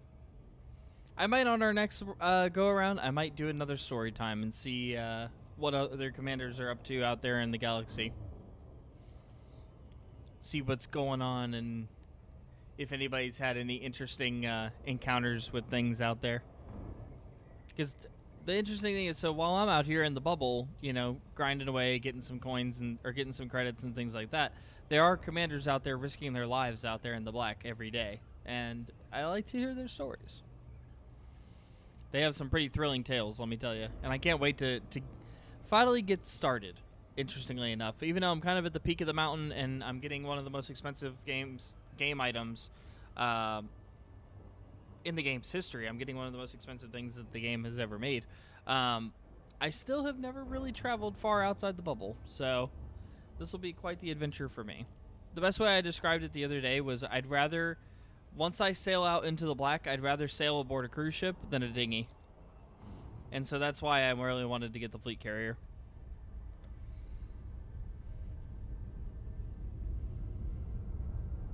All right, and here we are, back at Sirius Atmospherics.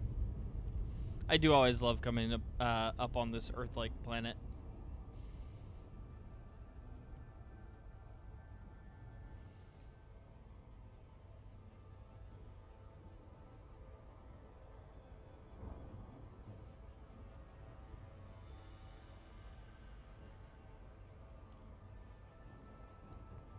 All right, here we go.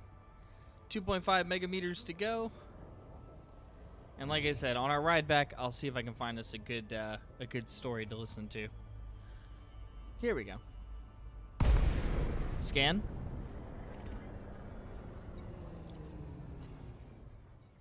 Okay, let's head back to Robigo. And there we go. Jump. Jump. Woohoo! Alright, so while we're waiting for that to happen, let me go ahead and find us a cool story to listen to. Because like I said, I really like these. I really like the community's stories.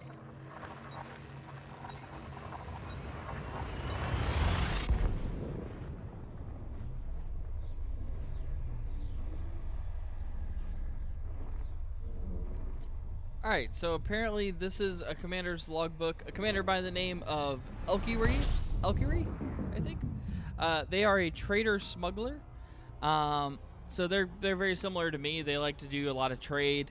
They're a little more risky than I am, though. I don't really do much smuggling. I mostly do just clean, honest Federation trades is more my style. But hey, that's pretty cool.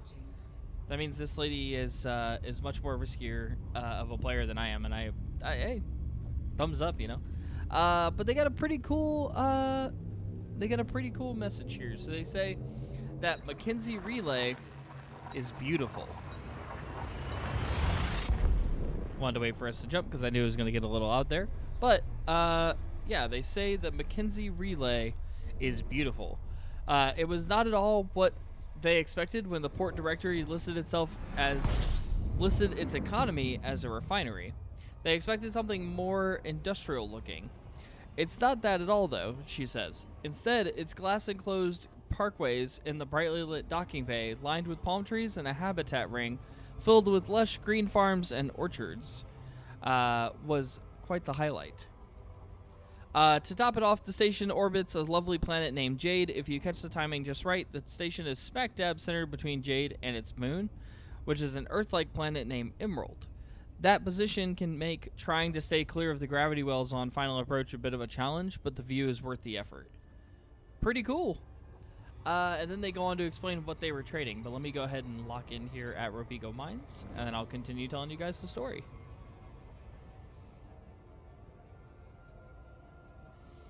Okay, gotta circle around here. Very nice. Okay. Running medical supplies for victims of the 9 Martyrs bombing is what took me into Mackenzie.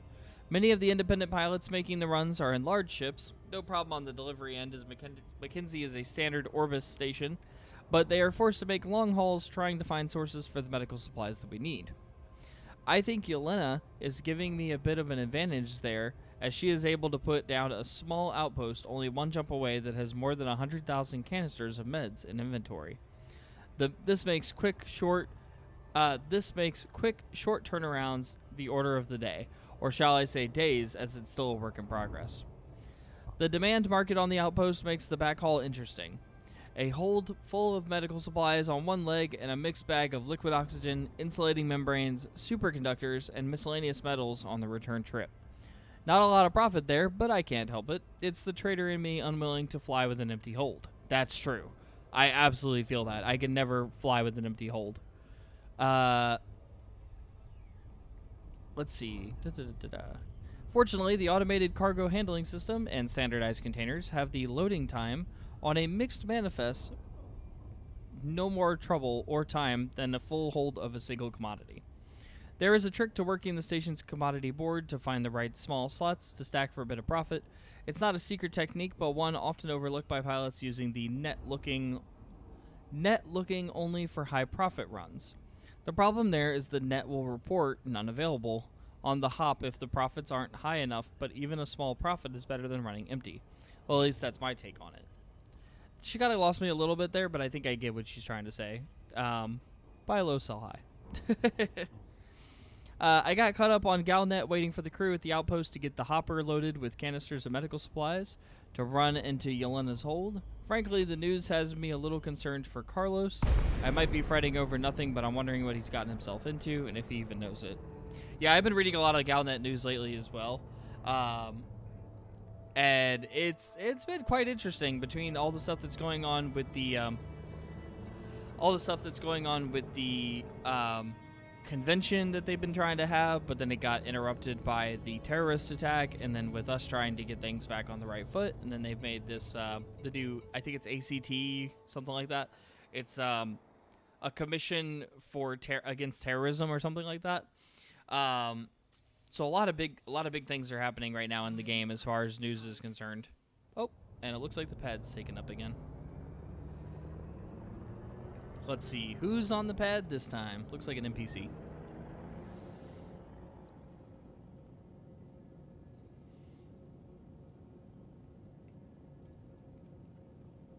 Yep, it's looking like an NPC this time. So that means it shouldn't take too long. Scan.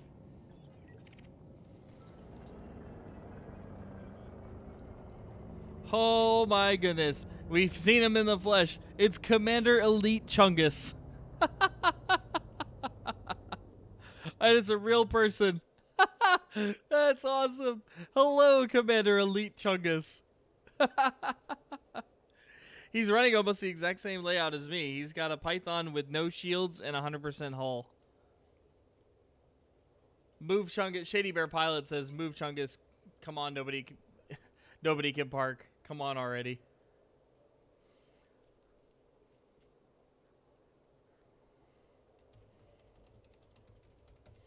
I said, yeah, for real.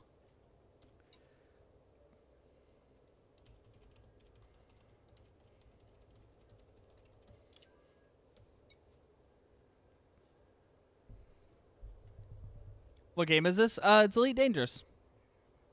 I highly recommend it, and it's only $7 on Steam.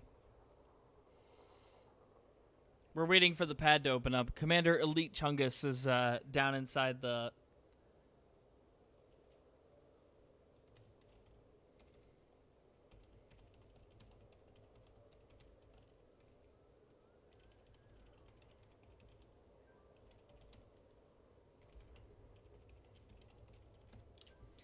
Talking to a local commander. He says, hey, Commander, you inside? Move, dang it.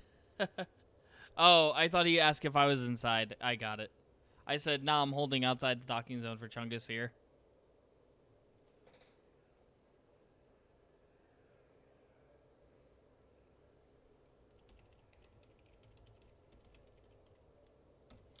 I said, gotta love AFKers. Oh, man. Yeah. We're going to be waiting here a minute for sure. I don't know what this guy's got going on. I can tell you this, I don't really have all day. So.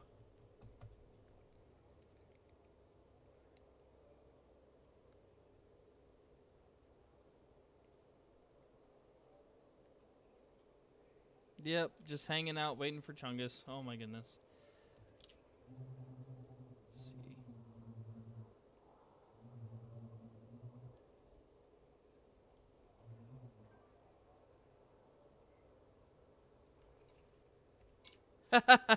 That's funny. Shady Bear Pilot says, if I ever see you around, I'll try to blow you up, Chungus.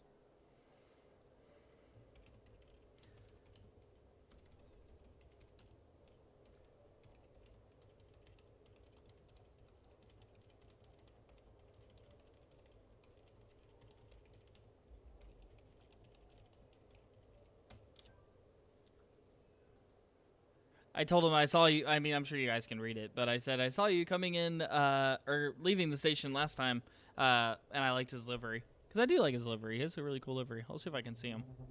Because Chungus is in the station. I actually can't see Shady Bear at all. I don't know where he is. I don't see him on my map at all, but I really like his livery.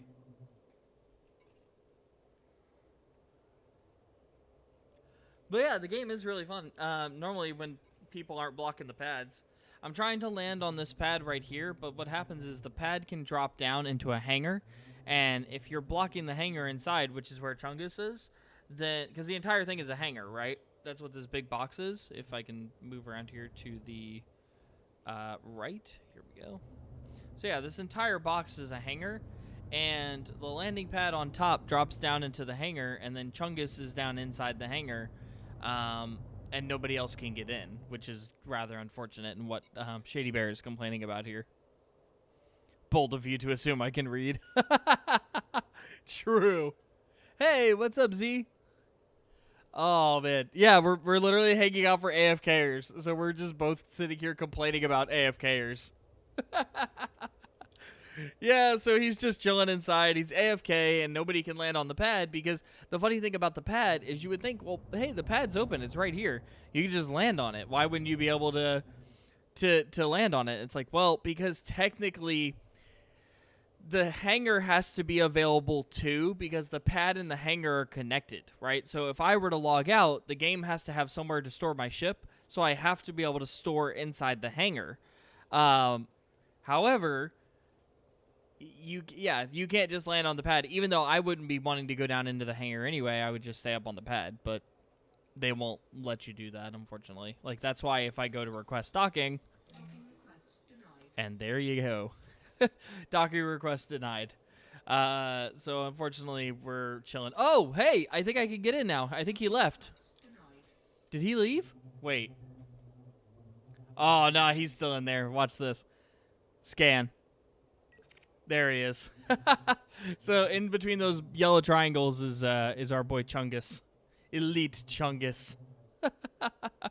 If I didn't like his name so much, I would be more pissed than I am. Oh man, I think Shady Bear Pilot actually left the area. Let me see if he's still here. Yeah, it looks like he's not even in the area anymore. Wow. Well, Demos was asking me the other day. Oh, he's probably not leaving anytime soon. No, I imagine not either. Also, what's up, Space Gamer? Ciao, dude. How's it going? How much money you got? Oh, quite a bit. I got 4.9 billion. I'm very, very close, and if I could just get these in here to the station. But yeah, Demos was asking me the other day why I always play in solo mode, and it's unfortunate, but that's what we got to do. If you're gonna get in and out of that station easily, you got to play in solo. It's a shame, but what are you gonna do? I'd love to play in open, but if you're gonna block the pad, I can't play. So, all right, let's get back in here to the station. And we should be able to request docking now, unless an NPC is blocking the pad. The passengers will be angry to wait. You're absolutely right. Passengers wait for no one. I should know. I've flown on the local airline. Docking request denied. All right, so we're denied again, but that's because an NPC is taking the pad this time. But that's okay because NPCs never spend too terribly long on the pad. They don't usually take forever. So let's see here. Yeah, that should be our pad right there. It looks like, yep, that Asp Explorer is coming in. Scan. Scan. Yeah. The Asp Explorer is gonna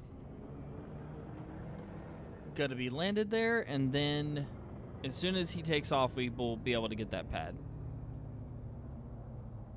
The passengers are always right. Yo, absolutely.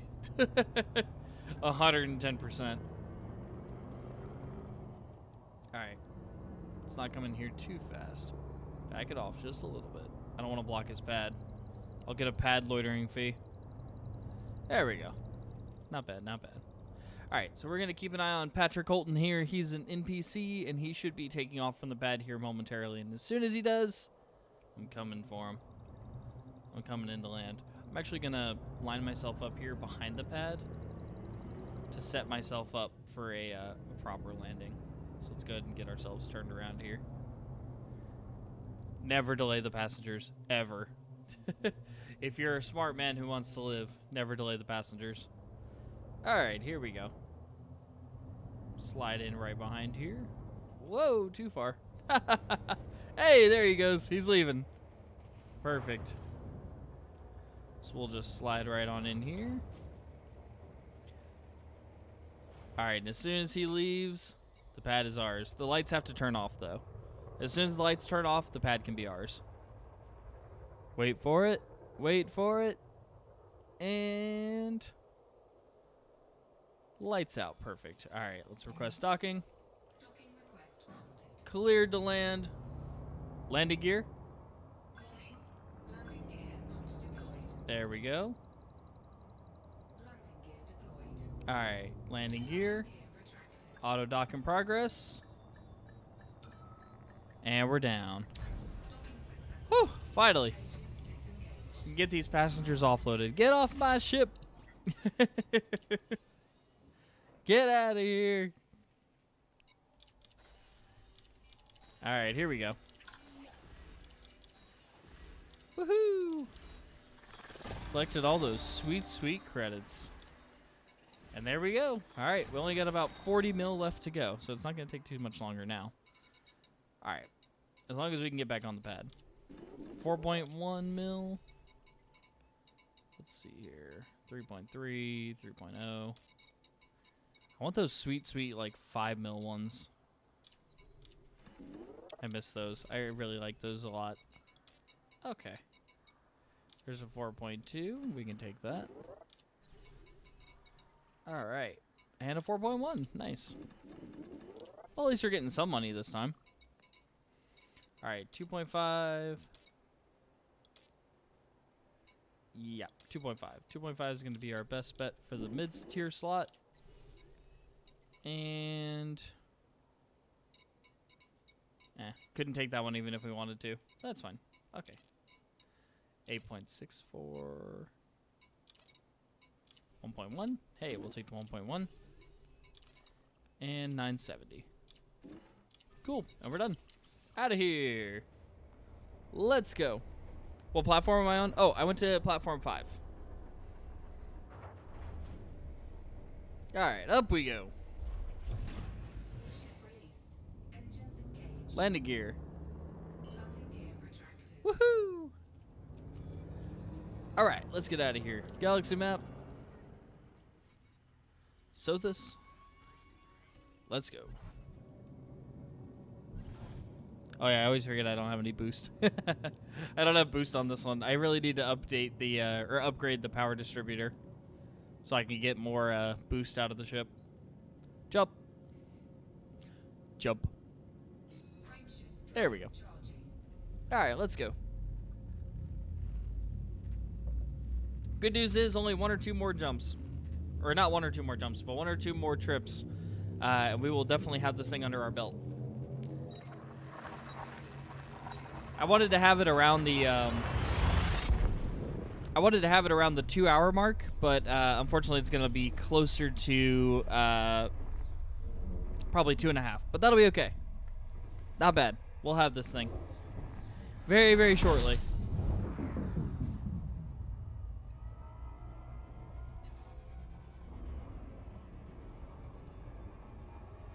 All right, jump, jump. There we go. Nice. All right, don't want to get too close to the star. Start cooking the passengers. They'll be like, "It's a little warm in here. Can you turn the AC on? Air conditioning?" And I'm gonna be all like, Nope. all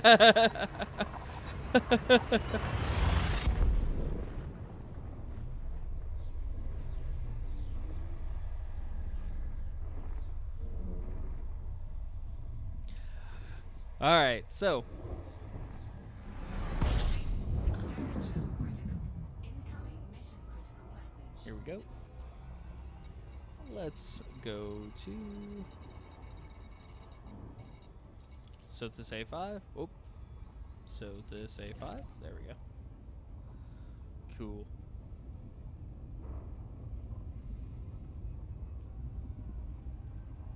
And away we go.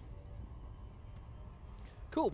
Would you guys like me to read you another story before we get there? Or I can continue reading the story we were already working on. Oh yeah, so we basically said that the this individual was caught up on Galnet, and they were reading the news on everything that was going on in politics.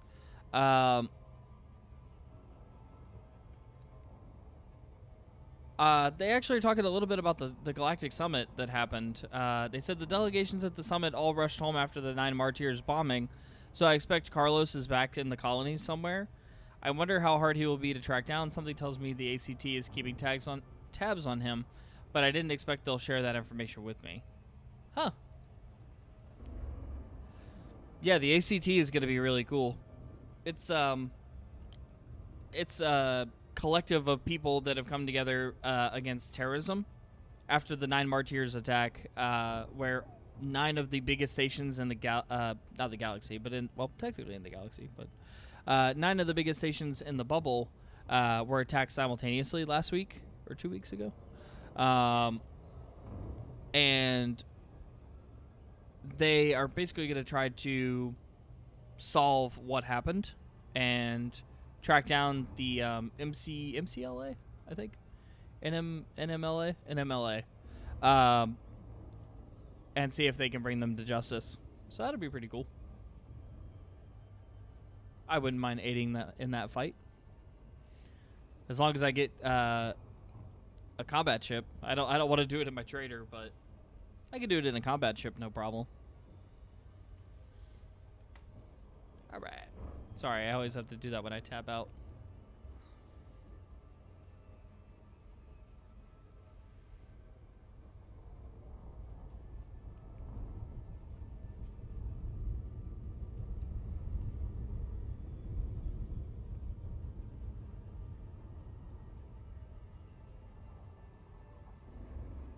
Oh, got to go to Sirius. There we go.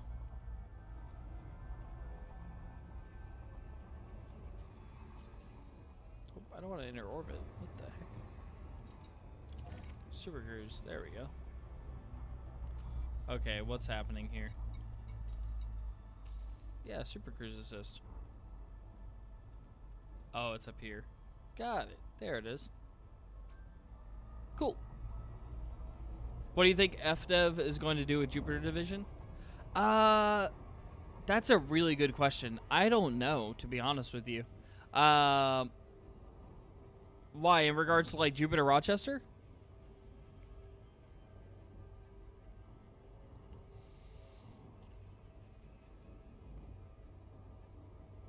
Also, are you excited for Odyssey? Are you going to buy it, or are you going to wait?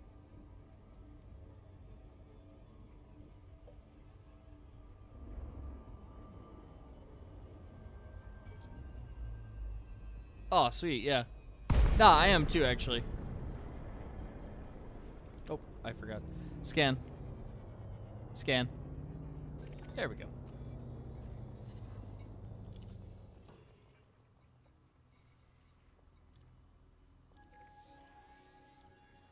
Mission objective complete. All right. You're going to buy it when it comes out on Xbox? That's a pretty good idea. Jump. Frameshift drive charging. I don't think, I don't know. I know I really want it. That's my problem. I think I really, really want it because I've always wanted to leave my chair and finally get out of the ship officially. I know that we've had the ability to leave the chair before by going in the rovers and stuff and the buggies, but I don't really count that, you know. There's nothing quite like boots on the ground, being able to fully get out of the ship and walk around, that really, like, brings a whole new level of immersion to the game. And so that's kind of my biggest thing is, like, I really want more of those little things and not so much of the grand scale things that FDev is known for. You know, oh, we added textures to the planets and blah blah blah and whatever. And I'm like, I don't care. Just let me walk around my ship and, like, press buttons on a monitor instead of doing it this way in my chair and, like, locked to the chair. Like, I want something as simple as, like, I want to walk back there. Like, let me walk up and down those steps right there and I'll be happy. Like, that's really what I want. Atmospheric landings too. Oh, for sure. Yeah, for sure. That's what I'm saying. They should absolutely add ship interiors later. I know that the game doesn't really like lend itself to ship interiors that much because again, most of the time you're not going to have 100,000 light second travel distance. But for the one-off times that you do, I would love to be able to go like lay in a bunk as opposed to.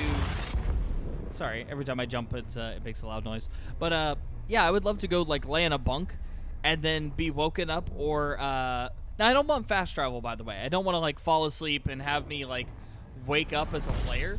But even just like sitting on a bunk or even just walking around the rest of the ship and interacting with panels and being able to walk amongst my cargo that I just picked up and having the cargo bay fill and lessen, like fill and like be empty when it's empty. I would love that. I would love that to no end. But I don't know if they'll ever go for that or not. I mean, they're finally getting around to building interiors, not like building like them designing, but I mean actual buildings like stations and stuff. So I have to imagine ship interiors have to come next. Yeah, for sure. For sure. That's what I'm saying. I really wouldn't even mind if you had the black teleport, like fade to black like they've always done. I wouldn't mind that if I could walk to the back of my ship, enter into like an elevator, the door closes, and then I push a button. And then when I push the button, then it fades to black. I'm totally fine with that. Because at least it lends itself to the idea that there's a transition between going from the inside of your ship to the planet or whatever. But I don't like just going straight from my seat outside. I want to walk somewhere first. Oh God, I hope it doesn't take 2 years. That's obnoxious. That's kind of a ridiculous amount of time, considering that the community has already designed ship interiors in something like VR chat and some other locations like that, and they've pretty much done your job for you.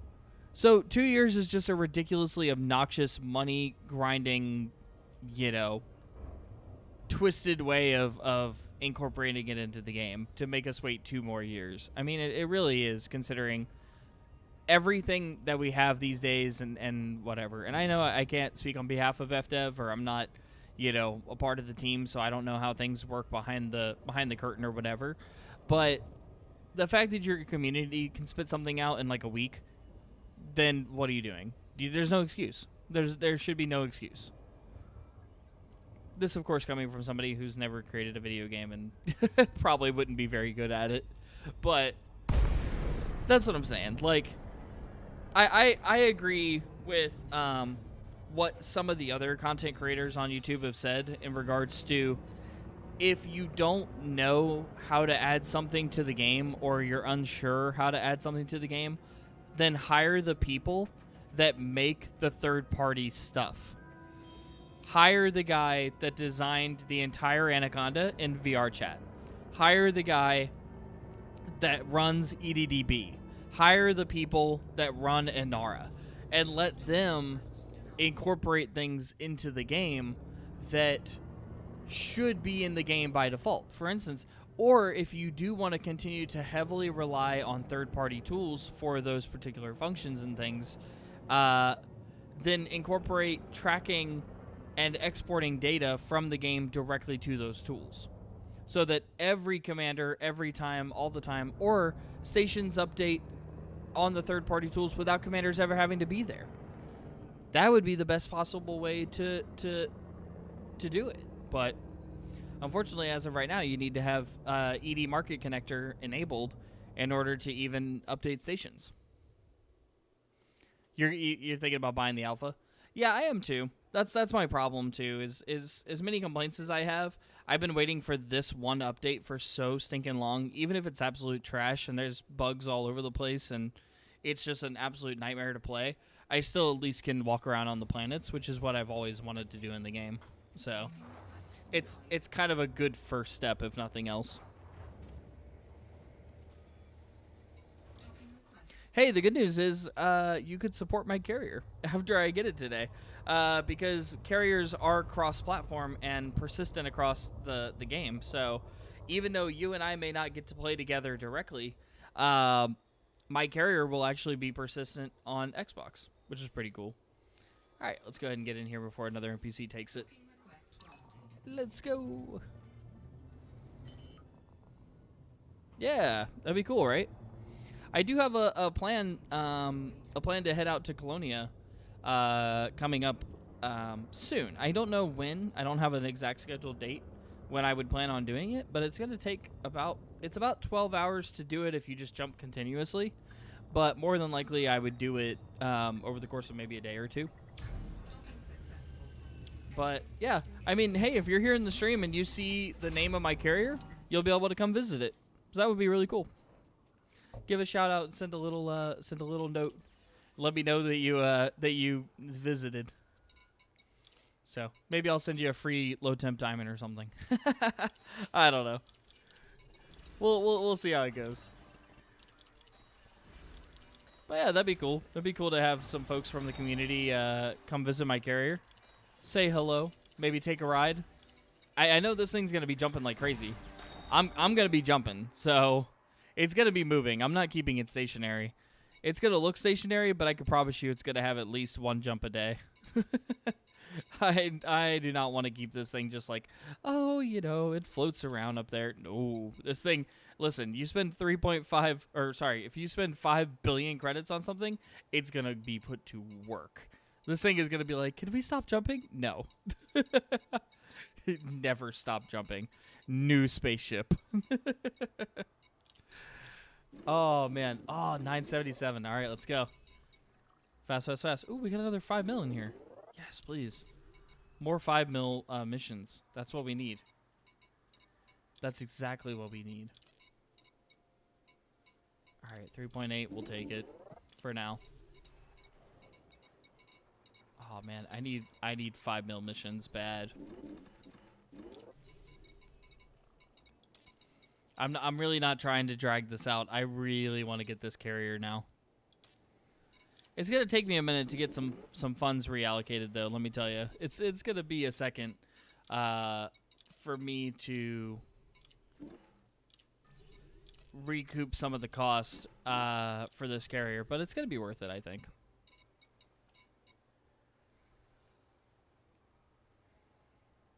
Oh yeah, go ahead. What's up, Z?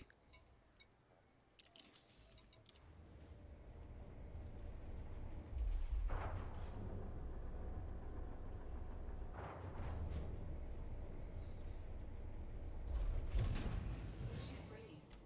Engines engaged. All right, let's go. Landing gear retracted.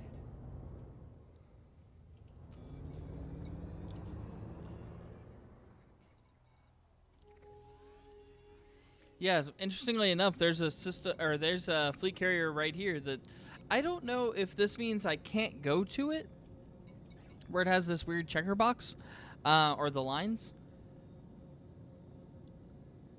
FFS. What's FFS? The best tritium buy is 50K. Oh, geez, that's really expensive, actually. But yeah, I don't know if this means that I can't go to this carrier here, or if it means it has debt, but it's not being decommissioned, or if it means it's actually being decommissioned, and that's why you can't go to it. Drive charging. I never know what the little lines mean.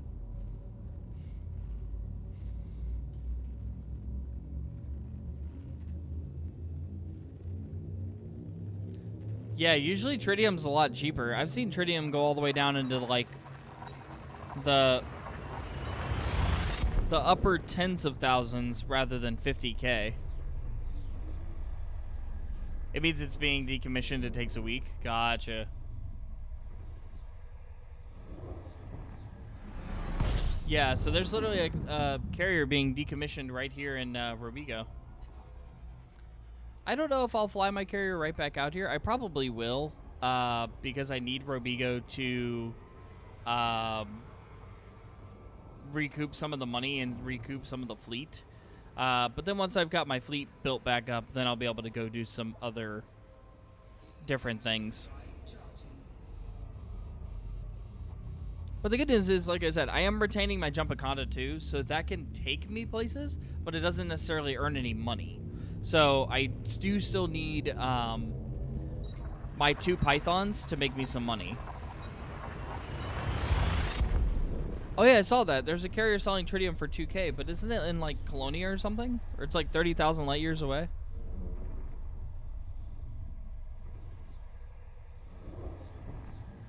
It's 35K light years. Yeah, that's what I was saying. Yeah, that's it. I did see that one. I know exactly what you're talking about. Yep. Yep, I know exactly which one you're talking about.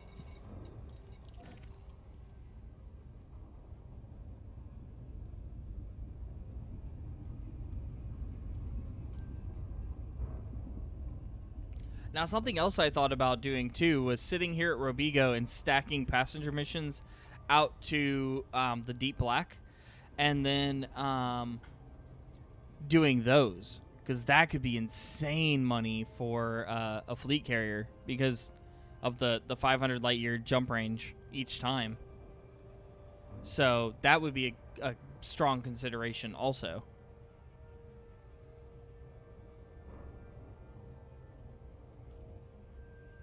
Oh, mine tritium for me? Dude, I would appreciate that. Oh my god. Dude, free tritium? That'd be sick. Yeah, man, I'd be all about it. That would be awesome.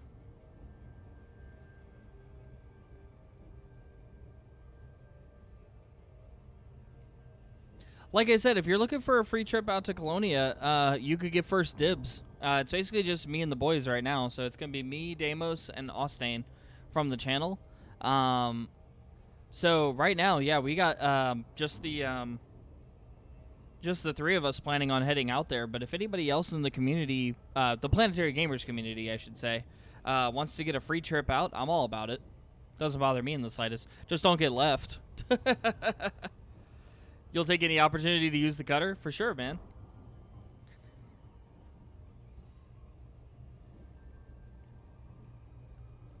But yeah, so, yeah, if anybody wanted to do that, I would just say just don't get left behind. That's fine. It won't be the last trip we take. It's just something I've always wanted to do, because back when I played, I've been playing since, off and on, I should say. I want to make that clear, otherwise I would have had a fleet carrier already. But I recently rejoined the game after, like, years away. But back when I played before, I actually remember the news of Jacques Station trying to go out to Beagle Point, and it ended up breaking down in Colonia on its travels. And I never got the follow-up to that. And now, years later, apparently Colonia is its own little civilization out there now.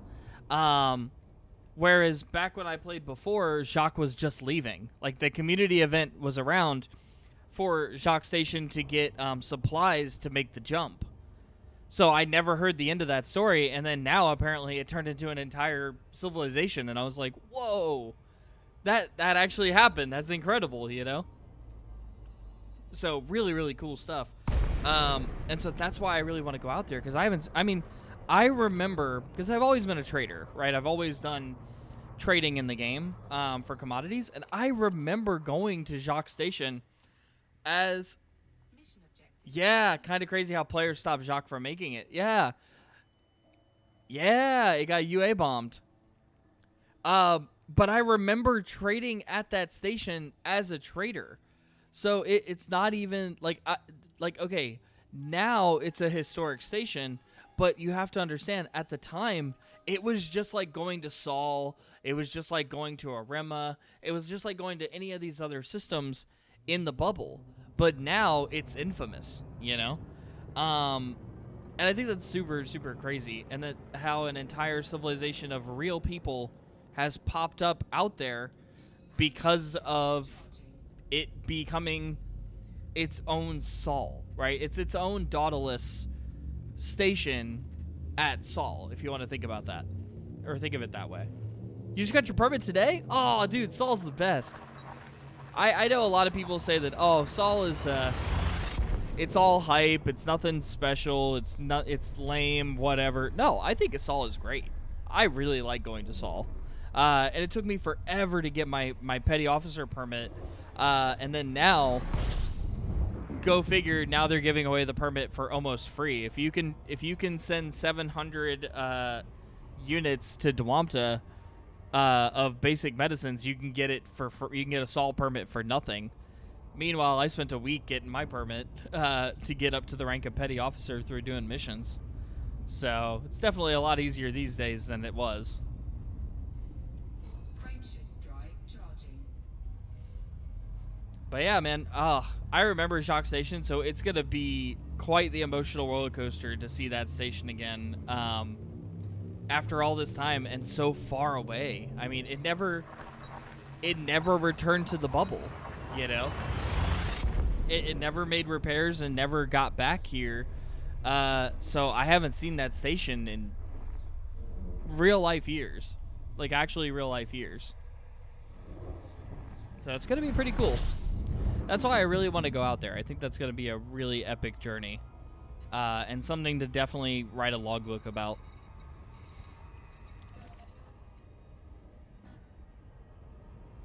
And as I stated earlier, the reason I haven't gone yet, even though I have a pretty good Jumpaconda, is I would rather venture out into the deep black in a cruise ship rather than a dinghy.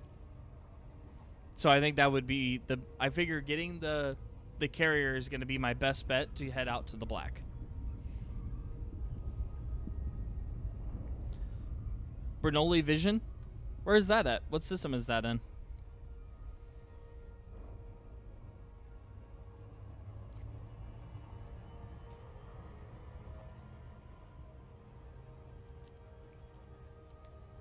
Benazici? That's an interesting name.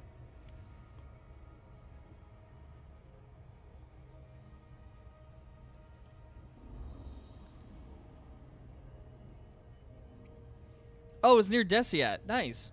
Okay.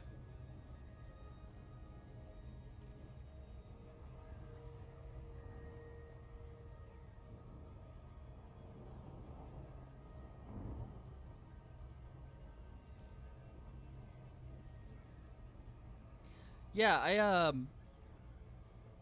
I feel like I've been to most stations in the bubble, which I feel like a lot of people can't necessarily say because there's so many of them. But I recognize a lot of the names and a lot of the systems that are in the bubble. Whereas if you tell me about like a nebula that you've been to, or some system far off in the black, I have no idea what you're talking about.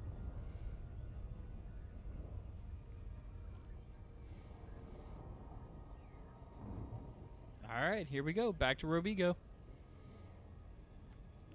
Oh, man. Hopefully, I'm hoping it's only going to be like 1 or 2 more trips. But I haven't been getting super lucky with the RNG.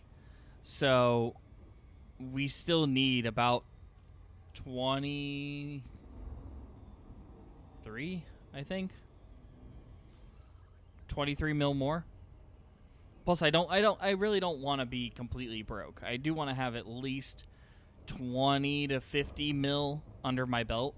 To make sure that I can actually fuel the carrier as well. And be able to enjoy it for everything that it is.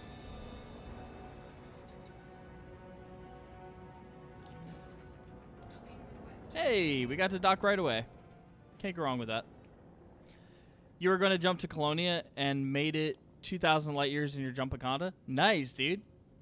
Yeah, that's about as far out as I've gone as well. I think maybe less. I think I've only gone about maybe 1,000 light years out of the bubble. Maybe. But yeah, beyond that, I definitely have not ventured out. I have not gone too far from home. Yeah, that's what I'm thinking. Keep at least 50 to 100 mil. Something to kind of keep me rolling here and keep operations up and feel comfortable. You said nah, then turned around and got cutter rank. I feel you, bro. I just got my cutter during the craziness, during the NMLA bombings, the 9 March years. That was when I got my cutter. Farthest you've gone is Omega Nebula, 6,000 light years. Holy crap! Nah, dude, I've never done that. That's what I'm saying. I'm telling you, I've never left. I've never really left the bubble. I'm pretty crazy. Yeah, I've played the game for so long, and honestly have just stayed right here comfortably at home. I never really ventured out. Oh my gosh, we're so close. It's so close. Oh man, I still think we should take I think I agree with you though. I think you would go further, but you get bored quickly. That's why I think the carrier is going to be my best bet, because I can always have home to come to after a long day of exploring. You know, I could always come back to the station after I'm done. You know, and then I can take the station with me.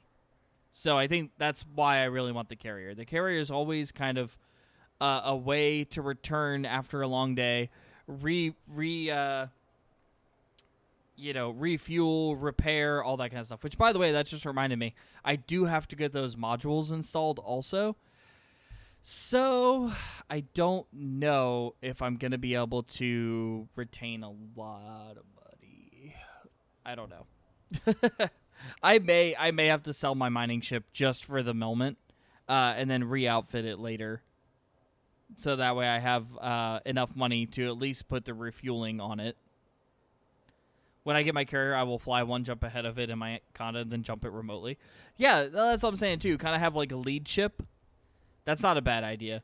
Jump it on your own and then have it follow you along is not the worst idea in the world either. I think you should buy the fleet carrier flat out, then don't buy modules yet. Well, but the thing is, I want to get the fleet carrier first, but I think the 2 modules I have to have, in my opinion, are refuel and repair. Refuel definitely, though, because I'm going to want to fuel off of it. But I see what you're saying, though. I see what you're saying. Those are the only 2 that I've really just had my whole heart set on, because the commodity market comes with it. And that's really what I want. So I want the commodity market, and I want refuel and repair. Because I think it's the two number 1 buttons that I ever push when I land on a station are refuel and repair immediately. You will need a good bit of cash quickly or debt. Dun dun dun.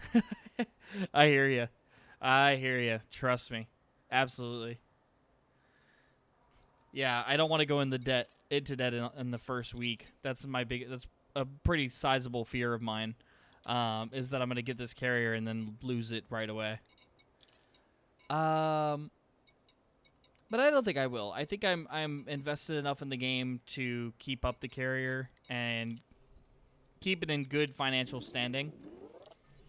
And I got up to 5 bill pretty quickly, so I think getting the carrier up to 1 bill won't be the worst thing in the world. And the carrier will be able to at least be around for 1 year at that point. If you don't buy modules yet, the upkeep will stay down. True. Use it for a bit of commodity trading. I thought about that. I did think about that. I thought about, now that I have it, or once I have it, use it for what it's meant for. Really tackle some of those crazy economy things. And yeah, it's a 25,000 cargo cap. So instead of going back out and buying... Well, the problem is when you use it as a trader, you need something that's going to load it. You need a big shovel, right, to load the carrier. And so that's why you got to get a cutter. That's why you got to get a Type 9 or something like that that's going to have a big cargo hold to bring the commodities in, right? But you still have to have that 100 mil to buy the Type 9 or to buy the cutter, which is why I had to just buy, or I had just sold my cutter right before coming out to Robigo. Yeah. So no matter what, that's why I'm saying I'm probably still going to have to stick in Robigo, at least for like the first 100K or first 100 mil. Go out, buy my cutter again, and then I'll be able to start quickly getting some money back up, and kind of regrowing, and things like that. So I think that'll be a big one, but I'll be happy to have the carrier for sure. All right, let's get out of here. Let's hurry up and do this. Let's do this thing. I don't know how much money I'm going to need. But like I said, I might sell my mining ship. I'm not sure yet. Because I do have 2 pythons. And the fleet carrier can carry my python, which is really nice. So I might be able to have like an all-in-one python instead of having to commute like I used to.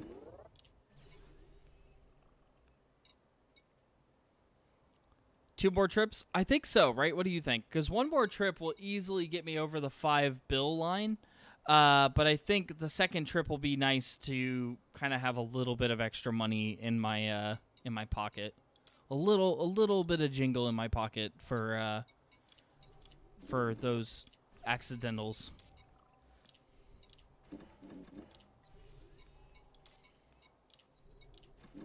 All right, here we go. Let's go. If you make maybe 30 mil per trip, you'll end up with 55 mil extra. Well, that's what I'm thinking, but I don't make 30 mil per trip. I make less than 20. Whoa. There we go. Landing gear retracted.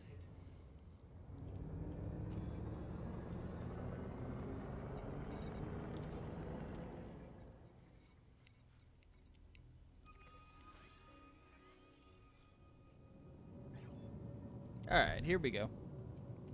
Frameshift drive. That's what I'm saying. We are kind of squeaking by, but at the same time, I do want to hurry up and get it. Not because I am very eager to get it, but also I have been streaming for 2.5 hours, so I at least gotta get the carrier, I do gotta get the carrier sometime. I do have to get the carrier sometime within the time of the stream. Exactly. So that's what I'm saying. I might do this trip, and then I think I'll do one more trip. And if I absolutely need to, I can sell a couple ships, or even this ship maybe. I'm not sure, but I can sell a couple ships to make up for it. I probably would sell this Python. Now that I think about it, if I'm already in the bubble, I could sell this Python and then go use my mining ship to get like LTDs and stuff like that. Frameshift drive So, charging. or I sell the mining ship, but the problem is, mining. Okay, getting a mining ship perfectly tuned and outfitted is annoying. It really sucks. So I kind of want to retain both ships. Yeah,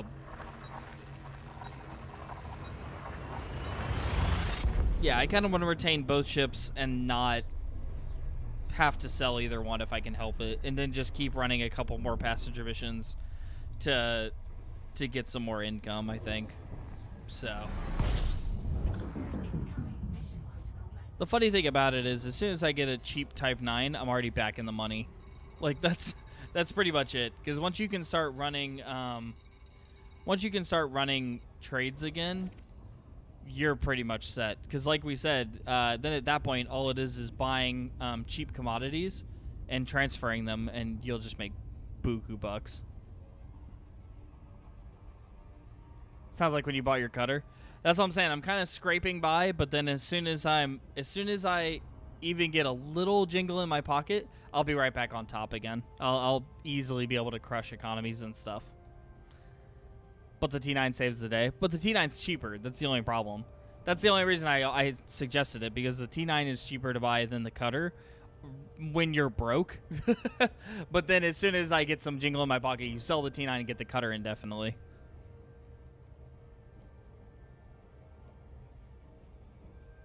Trust me, it broke my little heart, because I had a whole fleet. I had a T7, a T6, a T9, a cutter, a Federal Corvette, I think is what it's called, a Type 10. I did the Type 10. I tried the AFK Type 10 thing. It didn't work out that well, so I sold the Type 10 back because that sucker was 600 million. So I was not gonna have more than half a bill invested in a ship that doesn't work. So I got rid of that thing quick. Yeah, I had all kinds of stuff, man. I got, like I said, 2 Pythons, 3 Anacondas. I had 3 Anacondas at one point. I had to sell my favorite other one. It was called the Fleet Trader. And what it would do is it was a Jumpaconda. It was weird. It was like a Jumpaconda transporter mix, like trader mix. So it would jump really long distances, but would trade up to 400 tons of cargo. So it was great for doing, like I would go from fleet carrier to fleet carrier and trade really expensive stuff, right? So not necessarily are you going to move like 700 units of cargo, because most people never buy and sell 700 units of cargo. They mostly just sell like maybe 100 LTDs here or there, and that's it. But the crazy thing was, oh, why do I want to go to Alcor? Is there a particular reason? But yeah, I would trade carrier to carrier because people wouldn't cross-reference their stuff. So someone would be selling low-temperature diamonds for like 200,000 less than someone who was like wanting to buy them, or vice versa. Sorry, you get the idea. Buy low, sell high. But they would sell to get rid of them, and they would think they were making a huge cut. And then I would sell to someone who was buying them for even more, and I would make like 100K to 200K per LTD. Scan.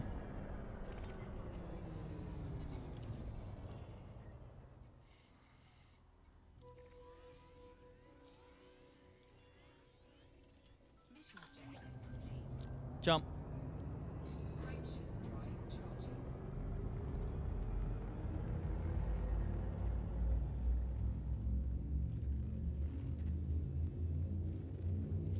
Fleet carrier dock there in the bubble. I mean, there's a bunch of them though.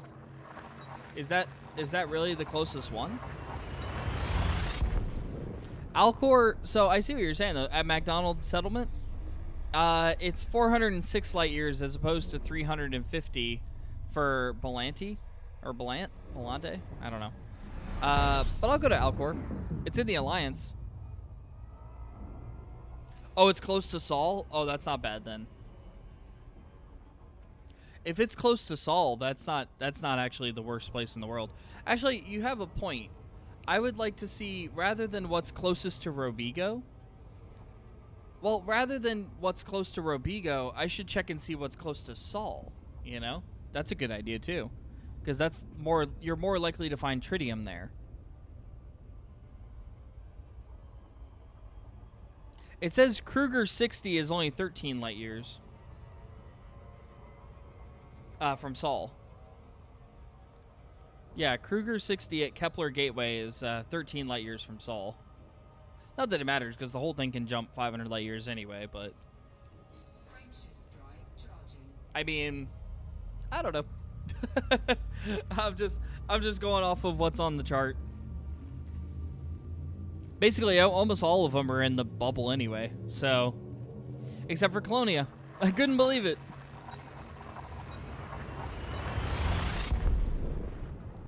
Yeah, all of them are, I think, in the bubble. Yeah, all of them are in the bubble except for Colonia. Jacques Station has fleet carriers. I couldn't believe it. I would imagine, right? I mean, if you're in the center of the bubble, that's kind of your best bet to get tritium, as far as I can tell. Yeah, right? So that you'd be closest? I don't know. Again, this is my first fleet carrier. I have no idea. I'm not an expert at this, but I would imagine so, right? You'd be right in the middle of the action. Lots and lots of stations all over the place. Very short jump ranges to load up your carrier. I have to imagine it would be a good idea.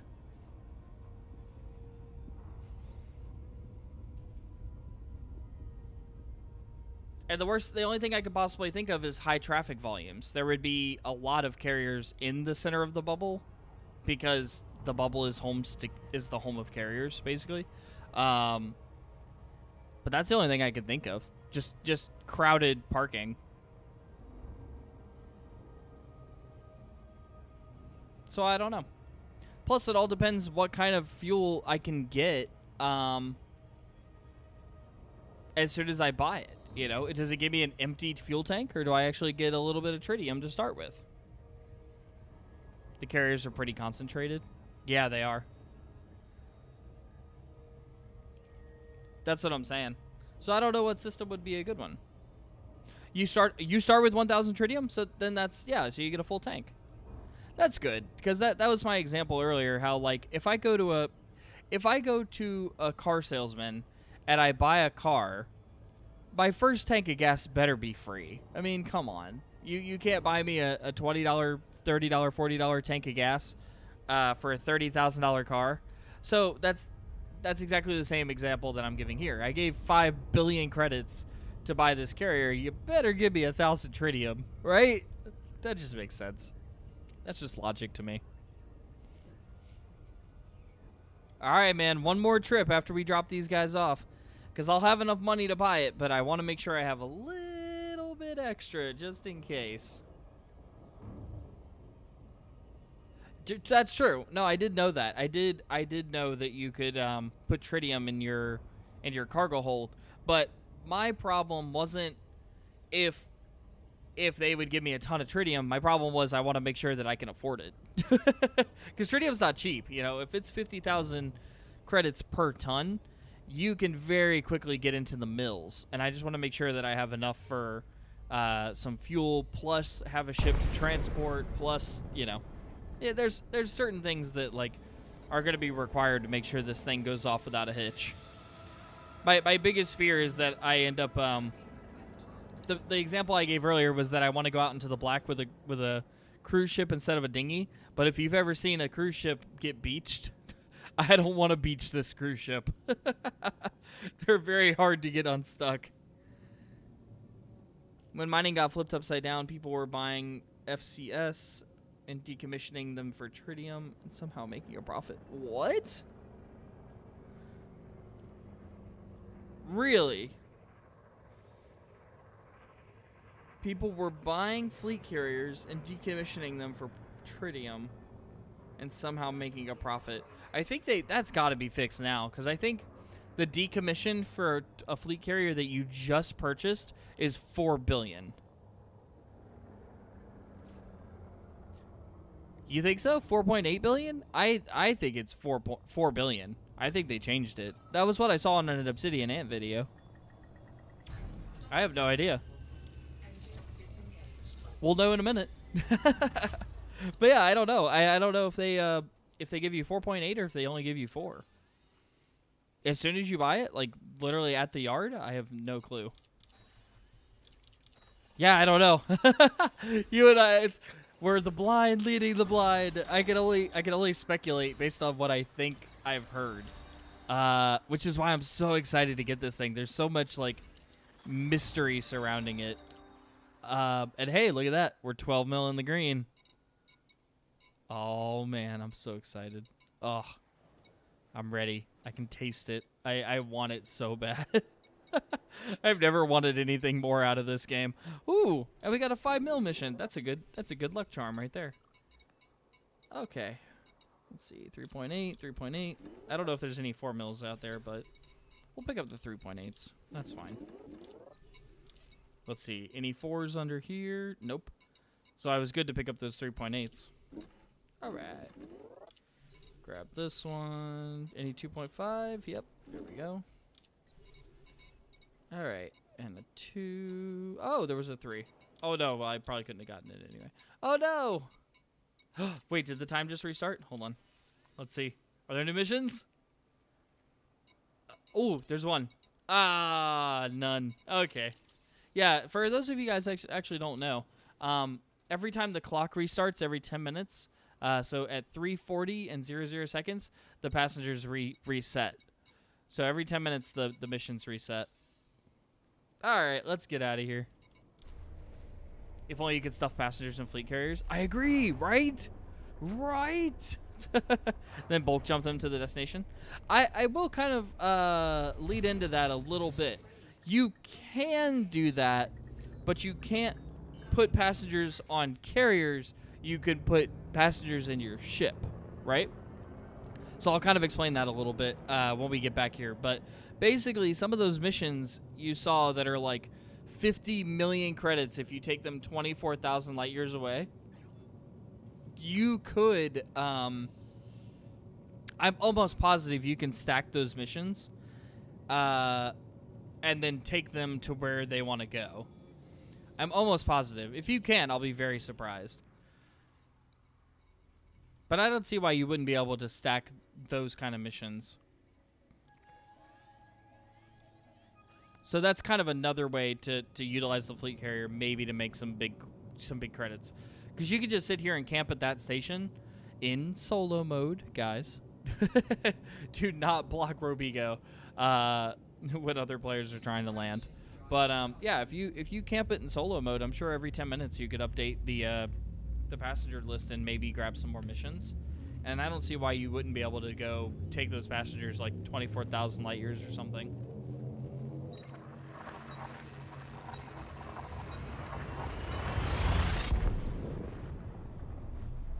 Yeah, I don't know why you wouldn't be able to take those passengers out there and then make, 50 mil per mission.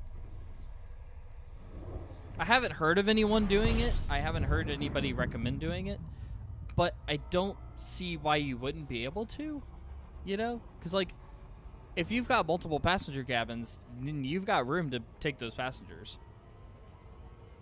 And what's keeping you from taking, like, a cutter or a beluga or even a python loaded up with passengers, sticking it aboard your carrier, and then letting the carrier do all the jumping? Slaves count as cargo? That's true. You are right about that. But slaves aren't that profitable, are they? I've looked at them before, and I don't think that they're really worth that much, especially for the fact that they're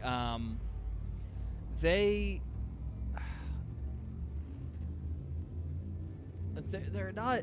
Well, they're also illegal, right? So, passengers, air quotes. But I think they're also, they do count as goods. They do count as commodities. But I think they're counted as illegal. It's like narcotics and other things like that.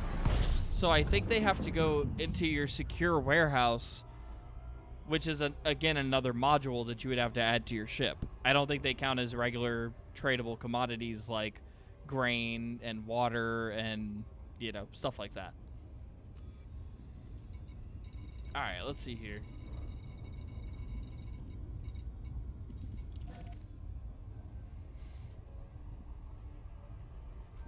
All right, our last trip, for now, to Sirius Atmospherics. In Imperial systems, they're fine. That's true. But I don't know if you'd have to go Imperial to Imperial with a fleet carrier if they could stay in your commodity section. Well, not commodity market, but in your cargo. Or if they have to go in your secure warehouse thing or whatever. I don't even know how that's the thing. There's so many different modules that, like, I don't know if I'll know how they work until I'm, like, given the limitation of trying to do it and it doesn't work. They do count as commodities? So what goes in so what do you know about the secure warehouse? Why do you need to install that module, and what does it do? I'm going to try to look it up here as well.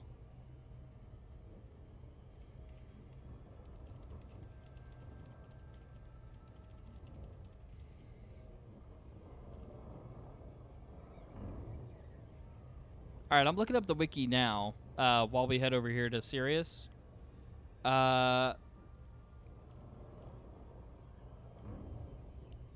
Secure warehouse allows visitors to purchase and sell stolen commodities through a fence. A service fee is 25% is deducted from every transaction. Oh. So, yes. So, kind of. Secure warehouse is the black market, but it's only for black market trading. So, if I wanted to have you sell me slaves, then it counts as the secure warehouse. But if I go somewhere and pick up slaves and then bring them back to my ship, they count as commodities. That's why we were so misled, so confused about it. If I wanted to buy and sell them from you as another commander, I have to have the secure warehouse. But yes, if I bring them myself, no dice, I'm good to go. No problem. Easy. So that's interesting. Plus, I don't do a ton of smuggling anyway, so it's not that bad. Yeah, that's what I'm saying. I can put them in cargo. You can't give them to me or anything like that, but I can put them in the cargo. So that's pretty good. That's not a bad idea. I thought about, I'll tell you this. I thought about agronomic treatments. What do you think about agronomic treatments for being one of the first commodities that I do some runs on? Because there's some cheap agronomic treatments out there that you can get for next to nothing, but they almost always sell for like 20 and 30,000 per ton somewhere else.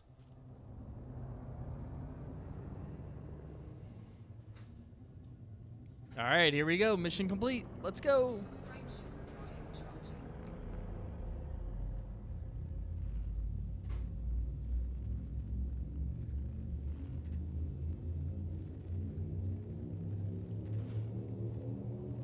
Find something where the price is very volatile.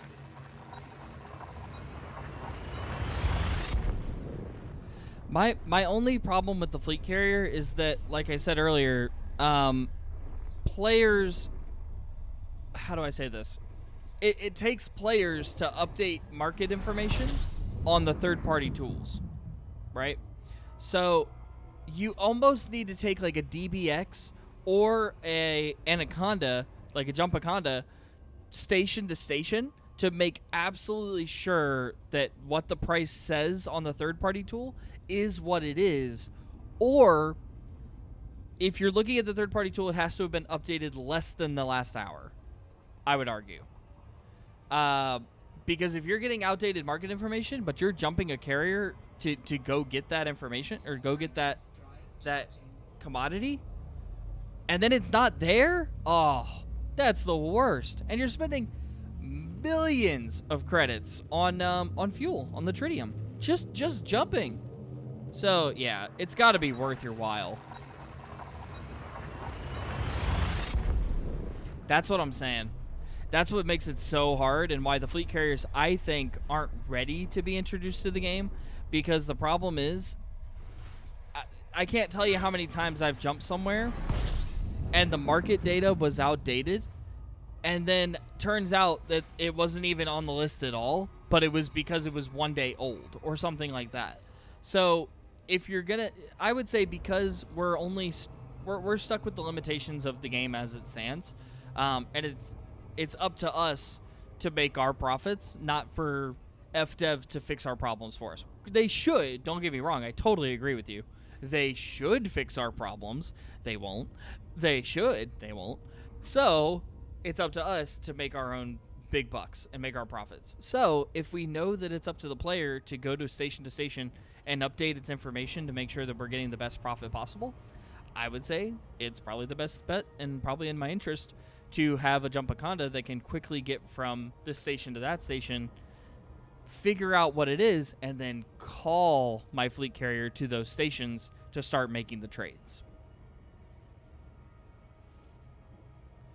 You think it'd be cool if fleet carriers could take over stations? Or systems? That'd be sick. Like, you could hire NPCs to occupy it and they come on your fleet carrier. That's what I think is interesting. I have all these NPCs, like, I don't have a fleet carrier yet, but, you know, to have all these NPCs flying around my carrier, but what do? It's like, it's supposed to be like, oh, it looks so busy around here, and it's like, well, they should trade me then. Like, have them land and, like, do business. Don't just have them floating around out here looking busy, you know? Like, have them actually have a purpose if you're going to put them in the space around my system, or around my station. You could do a fee for stuff. I've thought about that. I have. I want to have low fees, though, to be honest with you. I don't want to make a lot of money off of other people, because the problem is, if you have an insane fee, people aren't going to want to pay it. Just plain and simple. Plus, I want to be fair to the community. I mean, the community is what built me, so I'd rather not scorn the community or step on their toes, you know? So I want to do some honest business. I want to make some profits. And I want to give people a good deal, you know? I would love to be... I never want to be the number one guy. I love to be the middleman. I don't mind... for instance, like I said earlier... someone was selling low temperature diamonds for what they thought was fair, right? They thought they were getting a really good price for the low temperature diamonds that they were selling, right? So they were selling the low temperature diamonds and I was buying them. So yeah, sure, I'll give you 20 mil and then they pocket all that money. That's great. That's awesome for them, especially if they were mining all day. So they just pocketed a ton of cash for the low temperature diamonds that they got for free while just spending some time. That's it. They only spent the time to get them, right? And for all we know, they're actually really good at it. So maybe low temperature diamonds are worth nothing to them, right? So they sell it to me for incredible amounts of money, and I give them like, 60, 70 mil, whatever that it costs. And then I turn around and there's another guy that's like 500 light years away, and he's buying low temperature diamonds for like 200K more. So I'm the middleman between these two fleet carriers, and if they knew about each other, he would have matched the other guy's price, because like, what are you doing, You're giving away money for free. But in exchange, I'm over here just, let's go. But they both thought that they were a fair price, or they wouldn't have said it. And so effectively everyone wins in that situation, because even the guy who was buying the low temperature diamonds for an astronomically high price still at least felt that he was getting a good deal, or he wouldn't have been buying them in the first place, right? And I have to imagine he had somewhere else he was selling them to. I don't think he's just giving away money. So I hope everybody won in that situation, And so that's the kind of fleet carrier that I want to be, is kind of that go-between for other players so that everybody profits together. All right, let's see. I think that's it. We got 5,028 million. I think that's going to be enough. I think we're done here. Let's go. We can come back later if we need some more money. I think we're done. I think we're ready to go. Let's go get this fleet carrier. Woohoo! Miners would rather sell quickly and get back out there. Absolutely. That's what I'm saying.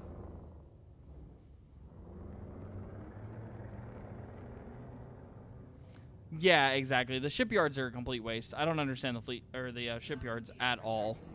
The shipyards make no sense to me.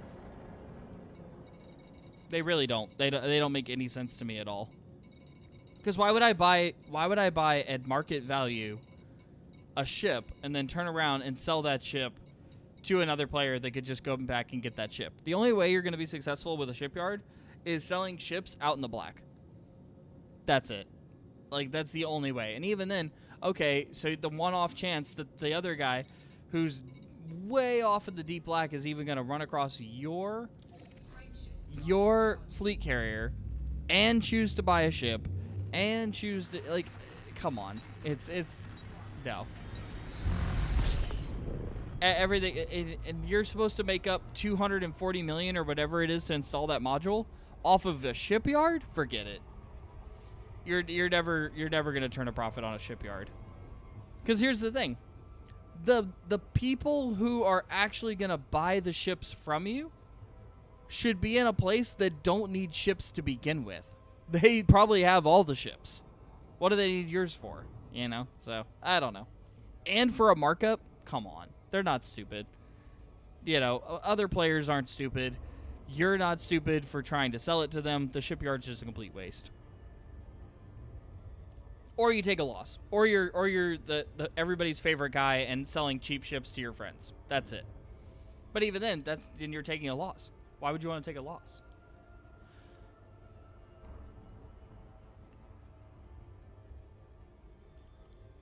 Oh yeah, especially if they're mining low price, high quantity commodities. I just read that message, by the way.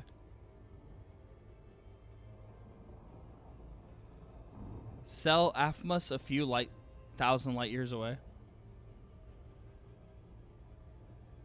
tell Inara and they will come. Wait, what do you mean? I'm confused. Oh, yeah. That's what I'm saying. So that was something I told my friend yesterday. I told Namos, I think yesterday or a couple days ago. I said, Inara and EDDB are going to be my absolute best friend. Every time I log into the game, I'm going to be running EDMC to make sure that I am always the most up-to-date fleet carrier on the market. Because that's the killer of fleet carrier commodity markets is the lack of updates to the third-party tools. So when people are looking, are they going to go to the one that was last updated 2 hours ago? Or are you going to go to the fleet carrier that was last updated 2 weeks ago? And, like, nobody knows what you're selling or what you're buying because your market data is out of date. So, no, every time I log in and go to my fleet carrier, I'm going to make sure that EDMC is running to make sure that I'm always up to date on Inara and EDDB. And then, yeah, why wouldn't all the players want to do business with me if I have really good prices that are really fair and that give and that can generate me some profit, especially if I put the taxes on the trade commodities. Every transaction gives you up of, let's say, 20%. It doesn't have to be 100%. It could just be 20% per transaction. But your prices are fair, so people are going to keep coming back, and the more transactions you do, the more money you make. Okay, I just hit that ring. I had a feeling. I was looking for Hosser's Reach so I could set the jump, and I couldn't do it. Ugh, I didn't get it in time. Alright, that's fine. We'll be okay.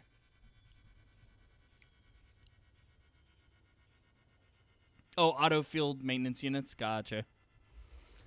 Because you need one when flying neutrons? Well, if you're selling the auto field maintenance units, though. And neutrons damage it? Ah, true. True. That's not bad. That's true. I forgot about those.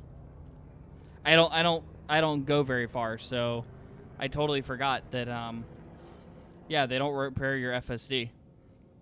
That's true. Yeah, I'll have to look into getting the auto field maintenance units.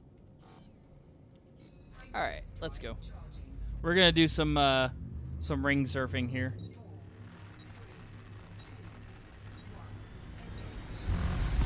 Ring surfing! Let's go!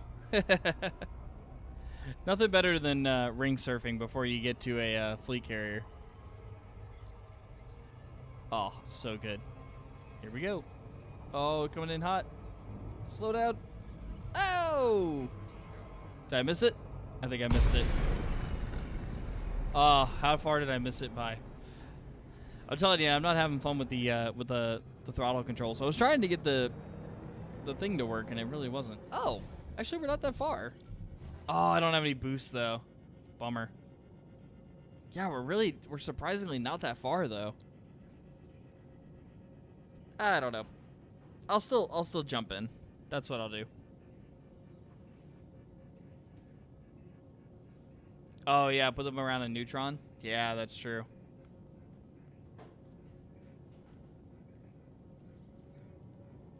All right, here we go. As soon as it cools down, I'll get it.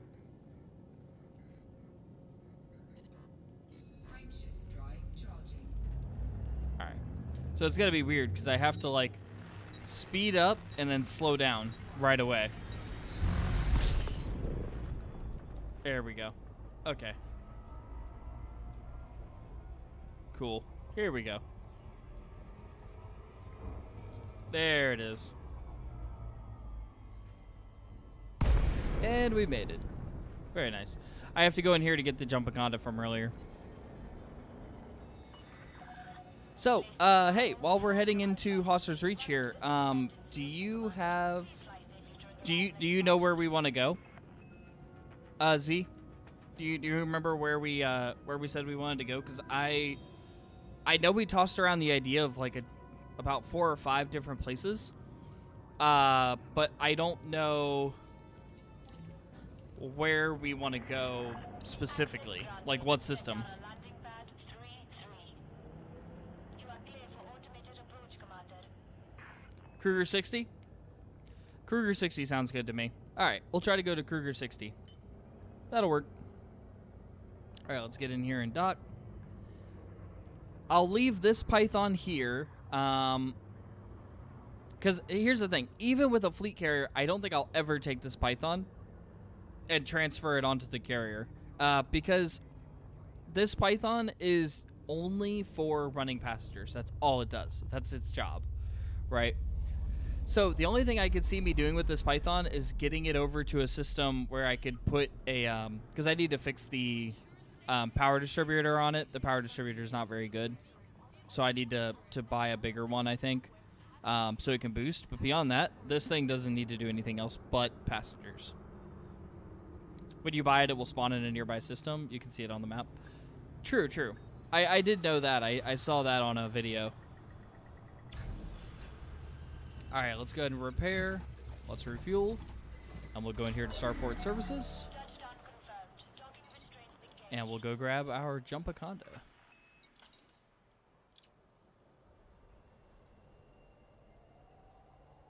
You can see, like I said, it's 228 million for my Jumpaconda, but I can't see myself getting rid of it. Like, you have to be able to travel. You have to be able to get around quickly.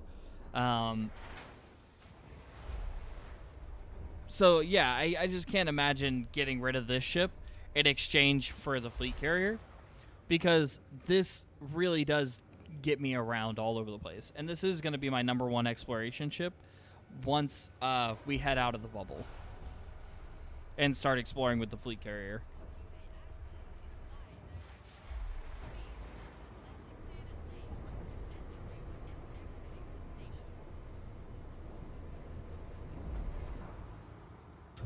All right, here we go. Detach confirmed. Landing gear. Incoming traffic when passing through the airlock. All right, ready to go.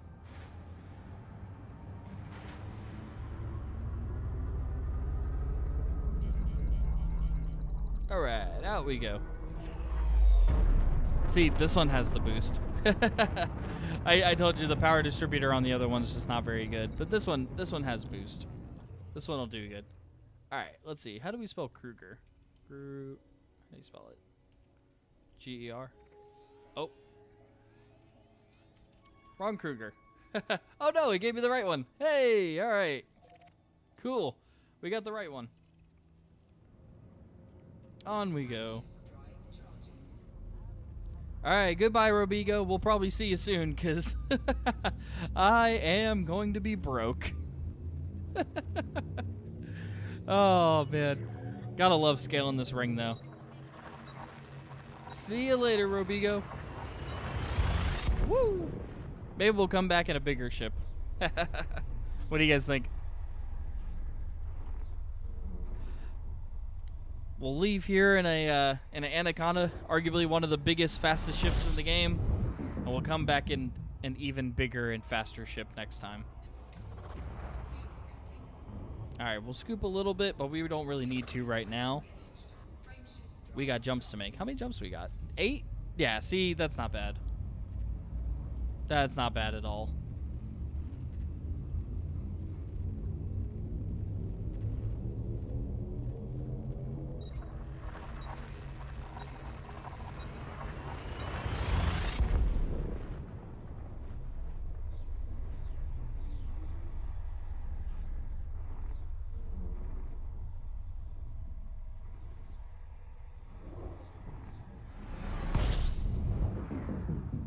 Alright.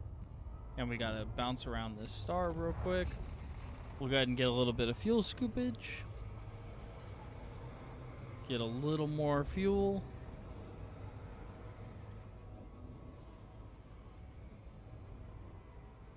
And away we go. Not bad, got a little bit of fuel there. Alright, 6 more jumps after this one.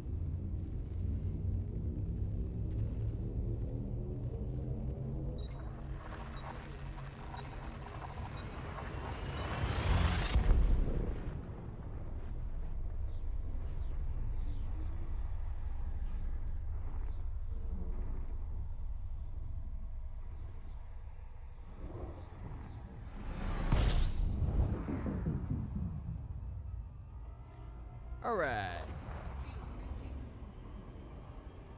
Get a little more fuel.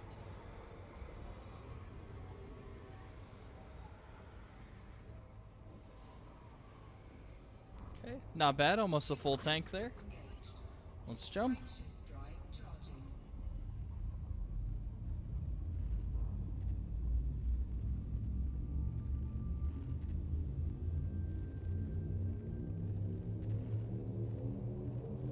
Fuel scooping.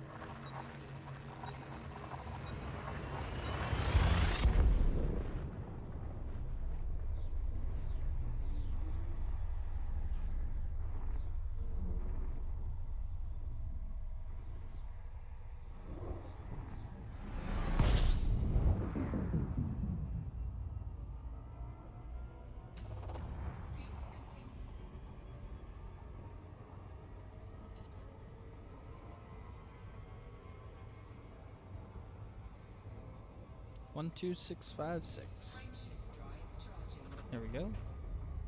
5 more jumps. I'm so excited. Are you guys excited? Oh, it's been a long time coming, that's for sure.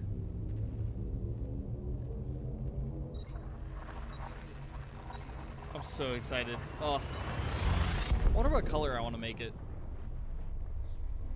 That's gonna be a big one for sure.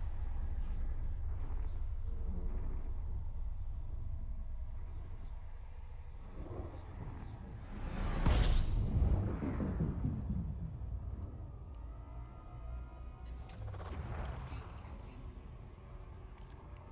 Fuel scoop disengaged.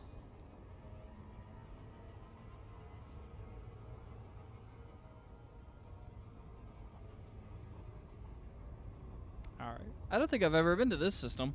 Frameshift Congal? drive charging. Hey, what up, Deimos? Dude, you ready? Are you so stoked? Our own private fleet carrier. This is gonna be sick, dude. Oh my god. Hey, I told Z, if they want to, they said that they might check up on us next time, but it just depends, like, when we do it. But I invited Z to come out with us to Colonia. Because, I mean, if we're heading out there, we might as well take some people with us. Just makes sense. Stick as many people in the cryopods as possible. Just tell everybody, all right, board the fleet carrier. Wake up in a week, we'll be there. Frameshift drive charging. All right, here we go. How many jumps? 3. I have to tell you guys, I've never been to a fleet carrier dock before. I've never seen it with my own eyes. So I really want to kind of like explore around it real quick, and then we'll head into the station and buy it. Oh no, you gotta go soon? Oh dude, you'll have to wait. Come on, just wait till we buy it. Yeah, you're here. You're at the finish line. We're almost there. Yeah, dude, come on, you got this. Cause I'm probably gonna, I think I'm gonna do this. I'm gonna buy it. I'm gonna jump it once, and then I'm probably gonna call the stream. Not gonna lie.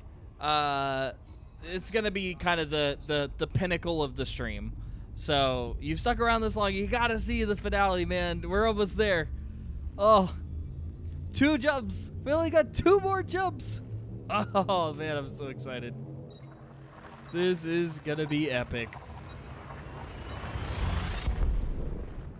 I want to see it jump. I want to hear it. Oh, it's gonna be sick. I want you guys to vote. There's only a couple of you here, so I don't have to make a poll or anything about it. But I want you guys to vote.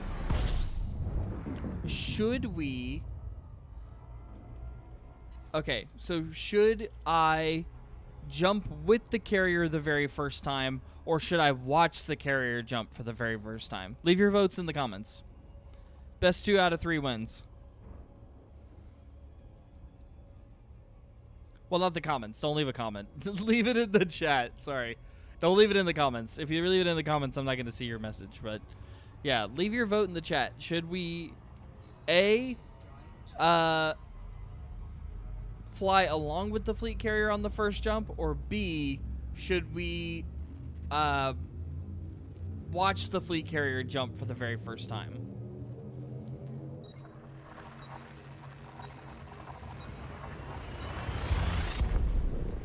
Leave your responses now.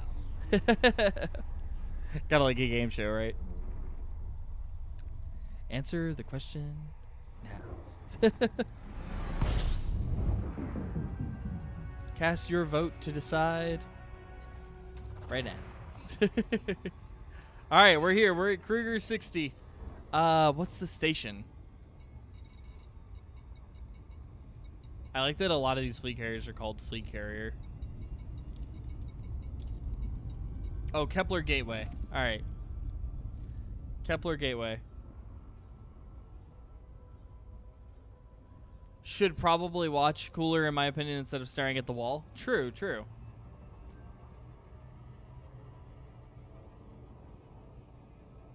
I would agree with that. I could agree with that.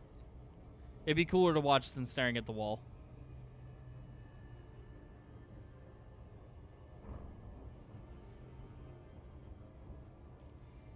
All right, here we go.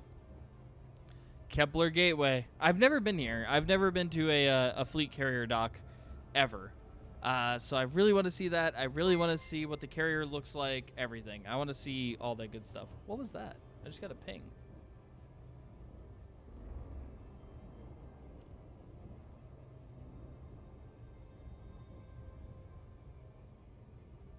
Let me see. Where was that ping? Oh, Z! Yo, thanks for the 5, my dude. I was like, I knew I got a ping. What was that? Oh, dude, that's awesome. Thank you, man. Appreciate the 5. That's sick. Dude, I'm telling you, all right. For that, your seat is guaranteed to go to Colonia. If you want it, your seat is guaranteed to make it to Colonia. So, totally up to you. But your seat now has one of those tiny little triangle pieces of paper with your name on it. You know what I'm talking about? Where they reserve your table at a restaurant. You got one of those. I'll stick it on. You know what I'll do? I'll stick it on your cryopod. That way, when you're bored, you go into cryostasis. You go to sleep for a couple days. You wake up, beautiful Colonia, Jacques Station out of the horizon. Beautiful. It's going to be great, man. It's going to be awesome. Yeah, you got a guaranteed seat. Thank you so much. I really appreciate that. Oh, man. 2,100 light seconds. We really did. Z, I have to give you credit. We really did have to pick the furthest station, didn't we? I mean, it's not, though, but, you know. Because the other one was 16,000 light seconds. So this one's not bad. But it's a joke.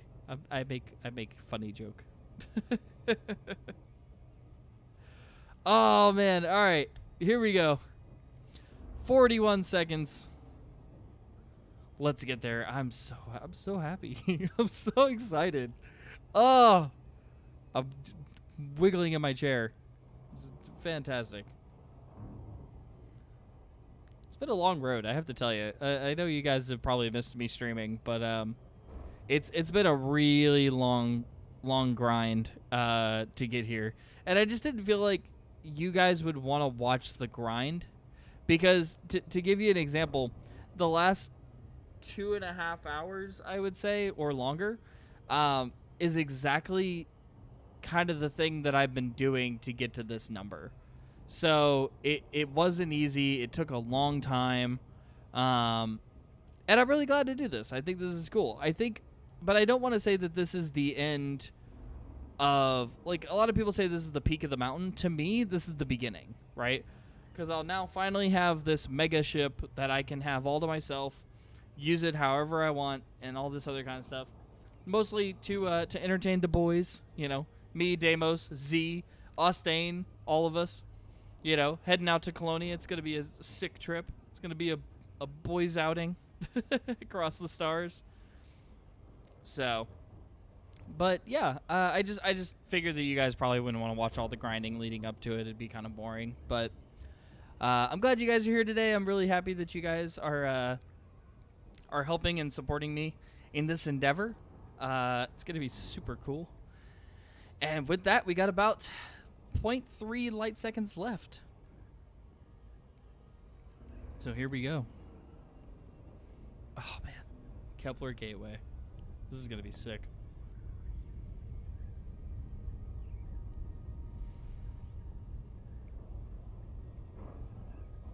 All right, coming in 5, 4, 3, 2. Oh, come on.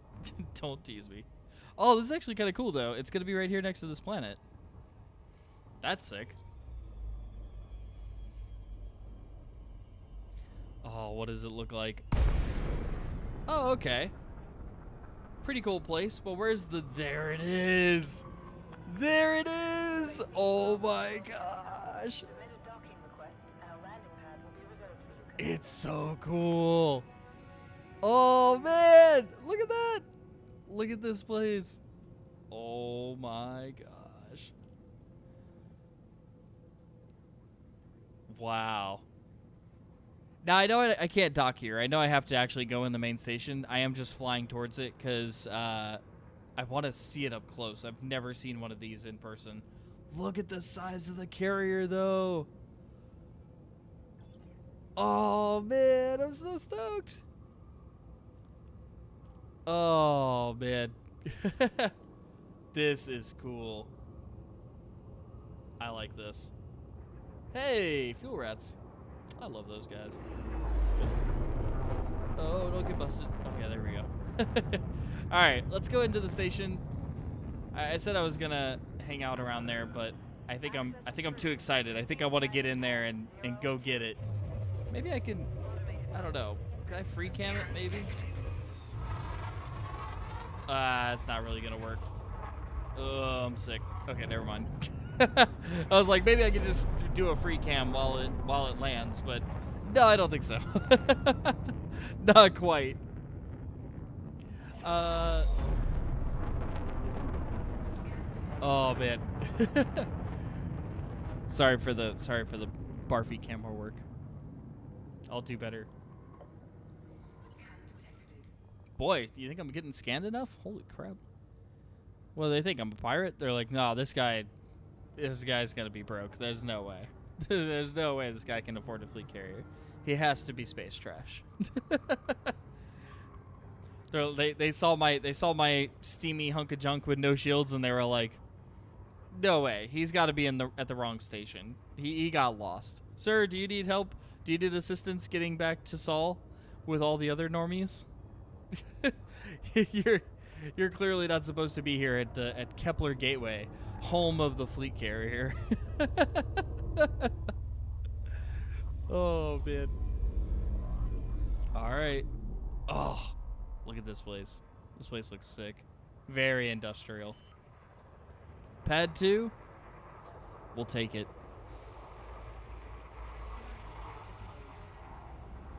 Alright, down we go. Who's that?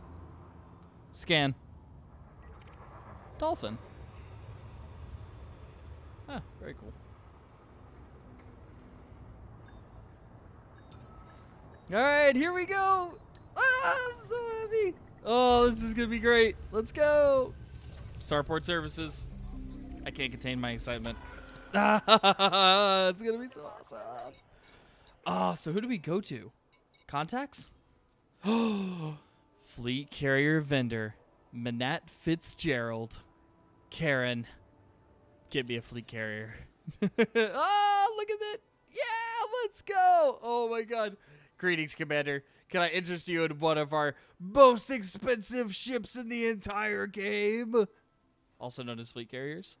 The opportunities they offer are quite considerable. Pog. Straight Pog. Dude, I'm so excited. Oh, let's do it. Brewer Corporation carrier, Brewer Corporation. Jump range, 500 light years.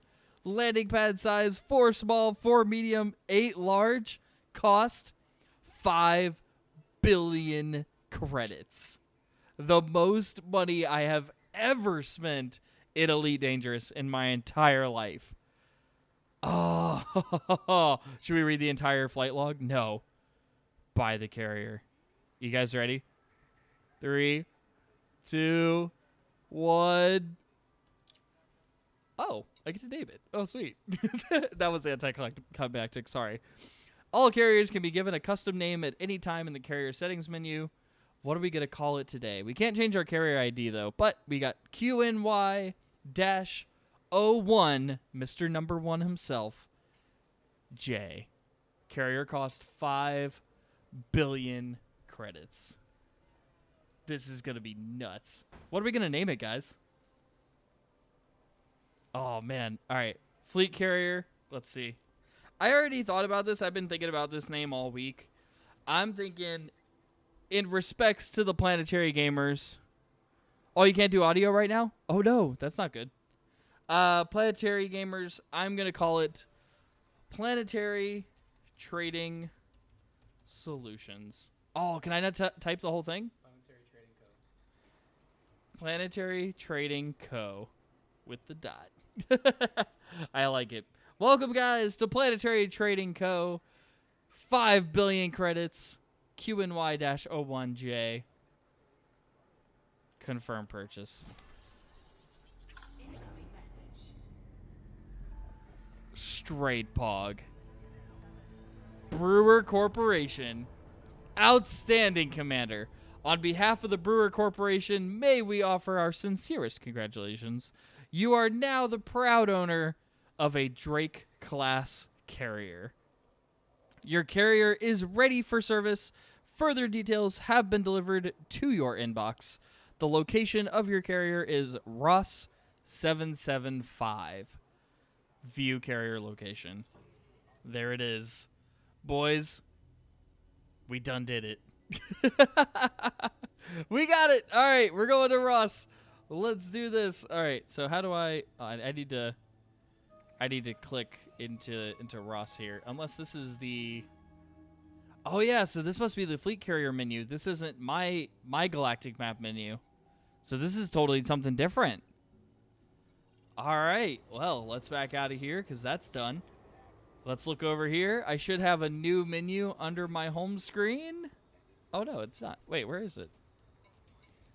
Hey, guys, where's the fleet carrier menu? There's a new menu that you get. I don't know. Carrier management. There it is. Oh my god. All right.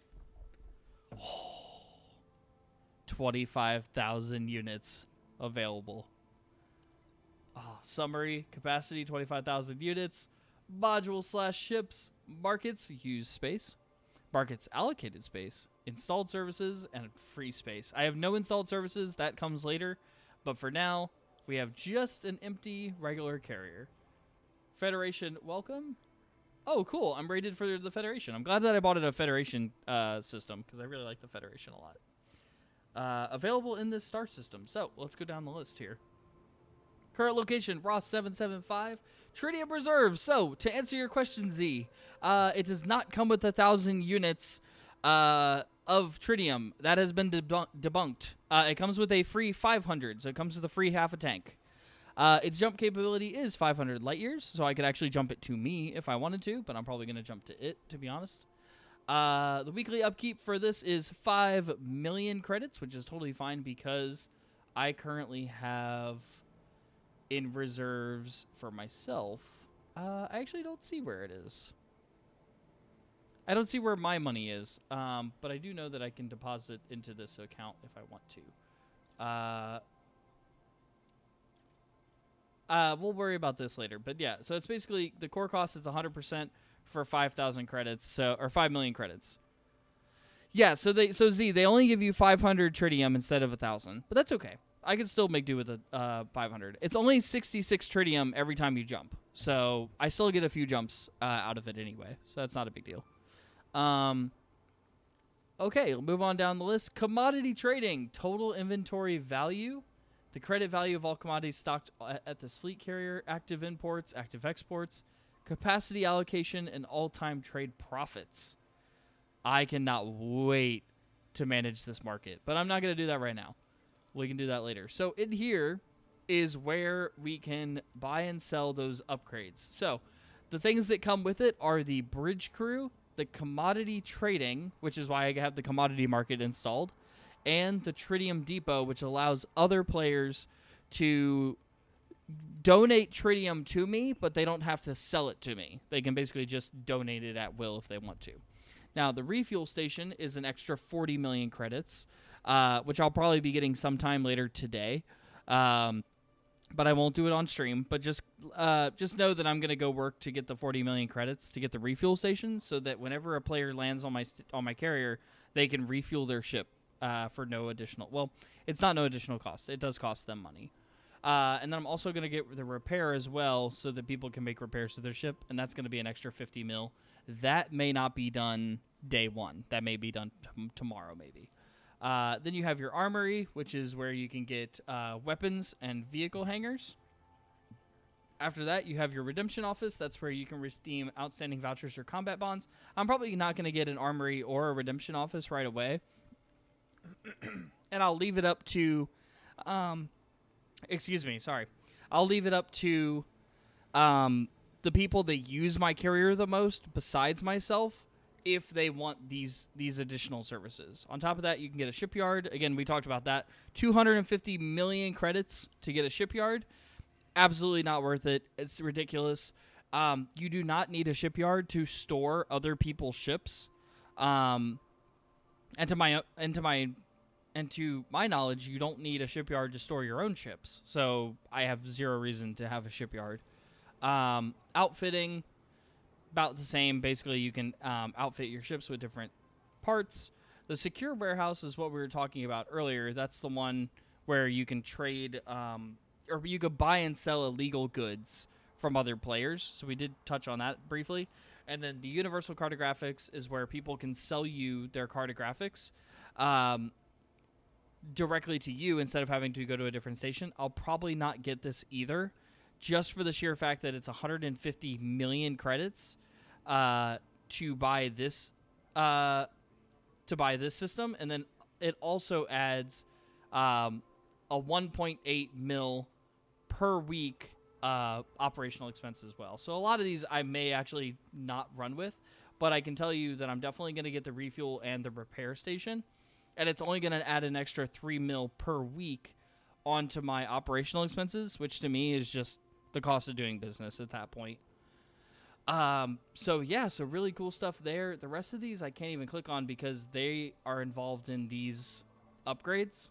So like the black market, the shipyard, and the outfitting, as well as this one, which I'm not too sure is what that one does. But all right, settings, docking access. I will let everyone dock in my fleet carrier. Anybody and everybody that wants to dock the fleet carrier, please come all. Come check out my fleet carrier. Donate tritium to me because I'm very broke. I would really appreciate the extra help.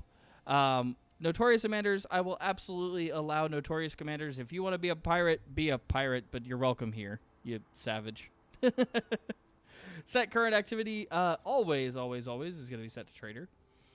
And then this is how you can decommission your fleet carrier. So, decommission your fleet carrier. The carrier will be removed from service after a week with a percentage of its cost refunded. That is if you drop into debt, because you do have to keep your upkeep on it at all times. Currently, my carrier balance is 0, and the weekly upkeep is 5 million. And I'm going to be looking into how to deposit money for that. I'm not sure how to use this just yet. I'm learning kind of the different things. So okay, here we go. Deposit withdrawal. I missed this button before. So deposit, I'm gonna put at least what the carrier needs this week, and then I'll keep up with it on a weekly basis to make sure that I don't lose my carrier. So there we go. 5 mil in the bank. I got to keep 20 whatever it said, 23 mil. So hey, I mean, that's not that bad. To keep it for a whole week, that's 5 mil. I didn't even feel that. I'll get that back very, very quickly. So, so that's going to keep the carrier alive and running for 1 week. Everybody's going to get funded. All my crew are going to get paid. And the service tariff, like I said, is going to be a nice, simple 20%. I'm going to keep my prices low and keep everybody happy. But still, do some business and keep operations flowing. So, in order to decommission a fleet carrier, here is the logistics of that. So, hey, Z, 1 point to you. So you basically, so before, it wasn't 1,000 tritium. It was only 500 for when you buy a fleet carrier. But you were right about the refund value. So if you wanted to refund the carrier, it is 4.85 billion. So you were absolutely right. So I could actually see how the tritium might be profitable if people were doing that because of the 500 tritium that it gives you. So it makes sense. I get it.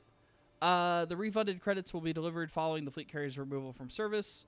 Time until decommissioned, it's 7.1 days because I have 1 week as of today until it would be decommissioned if I didn't have the thing, right? Any stored ships, I think, would be returned to a local station. And I have the chance to cancel a decommission request during this period. The fleet carrier will continue to offer docking access until decommissioned. So there we go. So not too bad. Again, I'm never going to really worry about the decommission because it's really not that big of a deal. So that is it. And I think what we're going to do is we're all going to go out and celebrate by going and seeing the carrier in person, and then we're going to watch it jump, and that's going to be the end of today's stream. So as soon as the fleet carrier takes off and heads to a different star system, we will call the stream there, and I will see you guys next time. But right now, we're going to go see the carrier in person.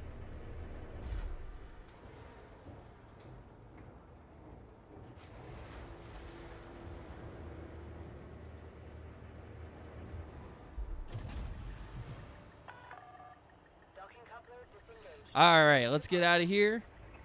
Head up. All right. Actually, let me let's use our bottom thrusters here and get level with the thing so we can get out of here. Landing gear. Landing gear retracted. All right, retracted landing gear. Out we go. And boost. All right, let's go. So where did our carrier end up at? Ross 77 or something? I don't remember. Ah, the next system over, right over here. Nice and easy. Ross 775. And see, now I do have the plot route button because I'm back in my galaxy map, but that was the fleet carrier's galaxy map that I was looking at it through before. So, I will get on Tritium tomorrow. Yo, thank you, Z. You rock, man. Yeah, if you want to, yeah, so if you want, stick around until I jump it so you know what system it's in. But it is Planetary Trading Co. is the name of the carrier. So let's go ahead and jump and head over to Ross 775. But it's not going to be at Ross 775. I'm going to jump it one time, and then I got to be honest with you, Z. I don't know if it's going to be even where I in the stream at. You'll just have to look for it on Inara, because I'm probably going to use this tonight. I'm not going to lie. I'm probably going to use the heck out of this tonight. I'm so stinking excited to have it. I'm probably going to jump it to my little heart's content all over the bubble. So just be aware of that. It could be somewhere very far off. I have no idea. Oh, hey, Squiggle, what's up? But yeah, it's probably going to be somewhere. I have no idea. Also, okay, so it's actually going to be out here in regular space. So it's not going to be a station. It's going to be under fleet carriers. So let's see. I like this one. Pump and dump. Oh, Planetary Trading Co. Hey, it lights up like yellower for me. That's cool. I'm so excited. I wonder how many light seconds is that? Only 20 light seconds. They put it right around the star. That's cool. That means it's going to be right here next to the star. So we have to actually slow down in order to see it. There it is! The baby! My boy. My son. And as we cruise over there, there was one thing I missed, which was like customizing the carrier. You should be able to customize the look of the carrier. But I don't know how to do that. We may have to be aboard the carrier to do that. So that'll be fine. We may have to be on board to change the way it looks. So here we go.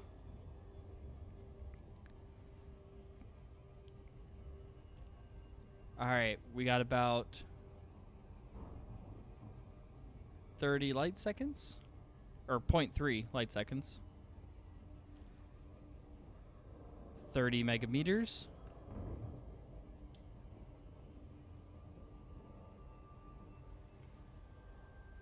All right. We'll be arriving in 5 seconds. Oh, wow, that was unusually fast. Look at it. There it is. Da boy. Da boy. Yeah! I'm so excited. Woo! There it is. The behemoth. The the Goliath. Oh, look at it. Look at him go. Oh, I actually like the design of this a little bit. I could change the color, but I'm kind of digging the design already, actually. I wasn't sure what it would look like, to be honest with you, because I've never been here. This is nutty. I have to do a victory lap. Come on, guys. We have to get the full spectrum. We have to look at what the whole thing looks like. I kind of like it, though. I don't think I want to change it. The other ones kind of look weird, right? Whereas this one's pretty cool. Who is scanning me? Everybody in the conning tower is like, oh, Daddy's home. Look at all the, oh my God, look at all the pads. Look at all the pads lit up. Oh my gosh. I know they're all NPCs. They're not real players, but still, look. All the people doing business in my house. Look at all those pads. I'm going to put so many ships on this. So for everybody who doesn't know, the ship has 8 large landing pads. Then it has 4 medium landing pads and 4 small landing pads. And so, like, the little dolphin that just went and landed there, and then there's, I think, an orca, 2 orcas parked next to each other. Oh, man, this is cool. All right, what pad are we going to? Because we're in a large ship, so we got to go over here to pad number 8. Oh, man. All right, so I'm going to land at it this time to kind of see about the customization menu and see the menus inside and stuff. And then what we're going to do is we're going to take off, move out of the carrier, and then we're going to watch it jump for the first time, and then we'll ride it on future jumps in the future. Planetary Trading Co. I love it. All right, carrier services. Let's see what this looks like. Oh, we'll actually go down in the hangar, too. I'll show you guys what the hangar looks like. All right, so we got our shipyard, but this is the shipyard for me. This isn't an installed module. This is just a personal shipyard. Then I've got the Tritium Depot. That's where people can deposit their Tritium. Greetings, Commander. I will gladly process all donations of Tritium in this carrier. The current fuel is 500 out of 1,000. And we can go over 500 light years. And if we had some Tritium to donate, we could donate it here. Or as the owner of the carrier, you could go through also the commodity market or the transfer window, which is really cool. I'll show you that in a minute, too. All right, so the crew lounge. This is where we could get crew, and I actually do have a crew, an expert, or I should say a master-ranked NPC that helps me fight. I got him for 23 million. I forgot, actually, that I bought... Wow. I spent 23 million on him. I might actually... Sorry, bro. It's just business. Look, I paid him 232 million credits. Holy cow, dude's loaded. He's going to get his own fleet carrier. Holy crap. All right, so we got our commodity market. Once I get things posted in here, we can actually buy and sell from player to player in the commodity market. I've got some outfitting. I've got a livery. Oh, this is the livery. Here we go. So this is how you change the livery. Oh, I'm sinking down inside the ship. Hold on. Yeah, I'm going down inside the, into the hangar. Oh, those sound effects, though. And the big closing metal roof. It's not jumping, though. But yeah, it doesn't slide back like normal stations does. It just kind of brings you down inside and sets you in here. Don't forget your fuel scoop. That's funny. All right, carrier services. All right, so let's go into the carrier services. So let's go under livery. Yeah, now we can change the livery. I don't think... Oh, wait. For my ship or for the thing? I don't want to change it for my ship. Yeah, I guess this is for my ship. Oh, well, I got all excited for nothing. Okay, well, that's how to change my ship. Got it. Remote workshop. This is for engineers. I'll click on it, but I don't have any business in here. It's basically to like modify your FSDs and power plants and all these other kind of crazy things. I won't go into engineers right now. Outfitting. A tariff applies to the service. Oh, of course. Oh, cool. So yeah, so this would be my normal, like you would outfit all your ships. So you can do all your modules. I forgot I have the Guardian drive booster in here. That's why I get an extra 10 light years for jump range, so I can jump over 52 light years. All right. Oh, I actually wait. I actually have some stored modules too that I can sell because I need some money. 680 credits, perfect. Get rid of it. All right. I wonder. Okay, carrier management. Here we go. Now we're talking. That's the livery. That's it. Oh, man.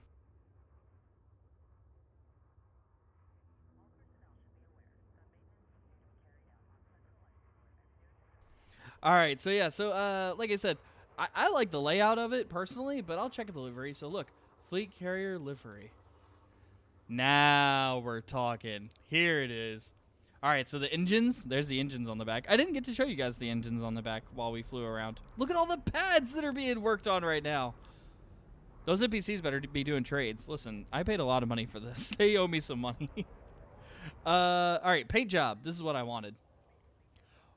Ooh, red and gold. That's not, okay, that's fine. Green and yellow. Blue and red, white, and blue. Merca. Oh man, that's funny. Oh, wait, that's the normal color though, right? Hold on. What about this one? It does cost arcs though. If you want to get them, it does cost arcs. But I do have a lot of arcs because of a lot of playtime. And I think if there was anything I was ever going to spend my arcs on, it would definitely be my carrier. Problem is, I don't know what color I want to pick. And I think it would be a little premature to pick a color now. So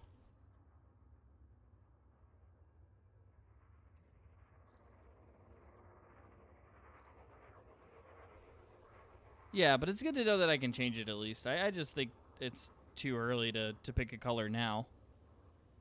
And that's just like solid black. That's not a bad color. I don't know.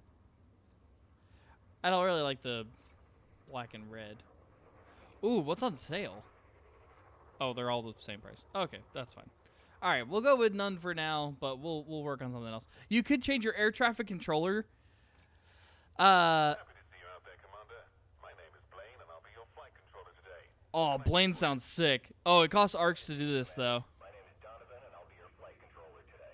How can I help? It is good to see you, Commander. My name is Yumi, and I will be your flight controller. A pleasure to see you, Commander. My name is Welcome, Commander. I am Hannah. Hannah sounds like a robot. Oh my god. Hannah sounds like a complete robot. That's terrifying. Okay. Ooh, what about... Wait, can I do thrusters? Wait, hold on.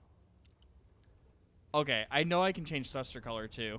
But this costs arcs also. So, all my arcs are definitely going to be going into my into my carrier. I don't know if I would go for a dark blue as opposed to a light blue for 4,100 credits. It's a lot of credits for a very subtle change. If nothing else, I'd probably go with red. It's either red or blue for me.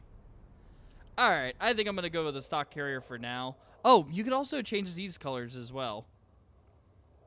Man, 3,600 arcs is a lot, though. I don't know.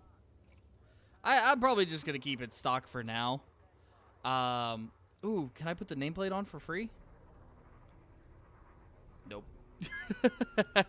Well, it was wishful thinking. But yeah, it's pretty cool. You can usually change the nameplate, and you'd actually be able to write a name on the side of it. But that's fine. Hey, you know what? I'll keep it stock for now. What's under the carrier layout? Oh, that's right. So this is how you change the head. So yeah, so you can change the tip of the iceberg here. This was the one that I don't like it. This is the one I'm not the biggest fan of, and I think I'm really glad that this was the default head of the carrier. Even though this one's pretty cool. It's kind of got that observatory look to it. So, hey Z, thanks man. Buy arcs with this? Man, you looking out. I appreciate you, man. All right, I will. I'll pick up some arcs for sure. I'm not gonna do it today. I'm just letting you know that now, okay? Because I have to convert over. It has that YouTube conversion. It takes about a week, but yeah, dude, I'll buy some arcs. I will. But man, yeah. So this is pretty sick. And like I said, I'm probably only gonna spend arcs on the carrier. I'm probably not gonna do it on any of my ships or anything. But yeah, this is sick. This is really cool.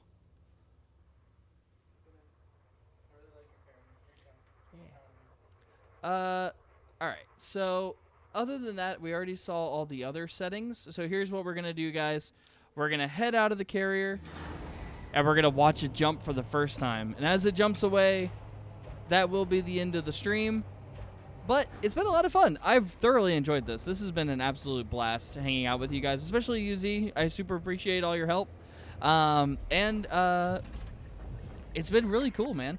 And dude, like I said, you have a guaranteed spot to come out to Colonia with us for sure. So it's gonna be me, Austin, Deimos, Z, anybody else in the chat that wants to come. You're more than welcome. But Z has a guaranteed seat, of course.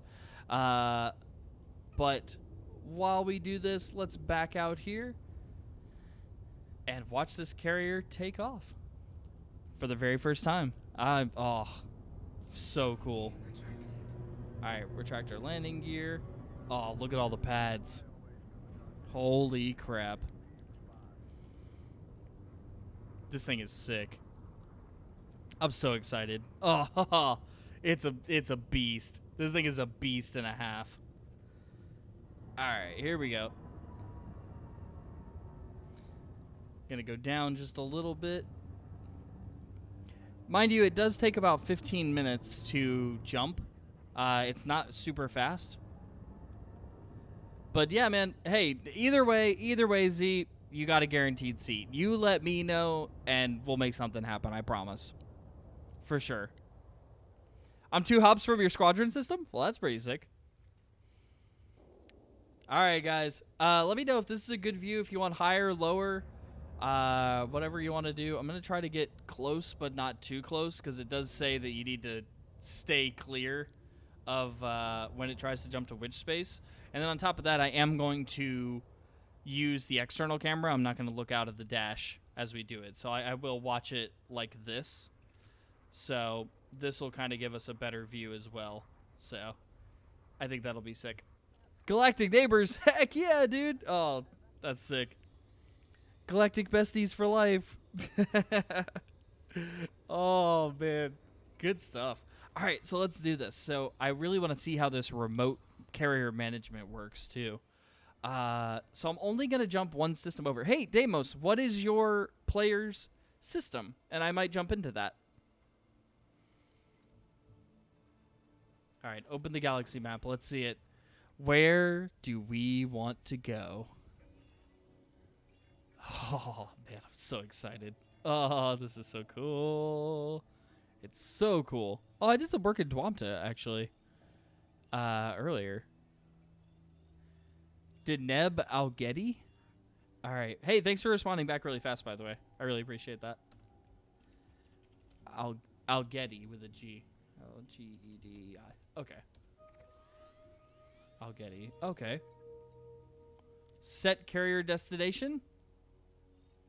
I don't know how far that is. How do I know how far that is? Ah! Let me see. It's cool because you can cancel it too. Alright, cool. Bookmark location. Contested. It doesn't say how many light years away it is, unfortunately.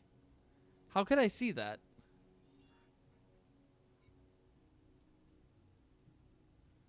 Contested income.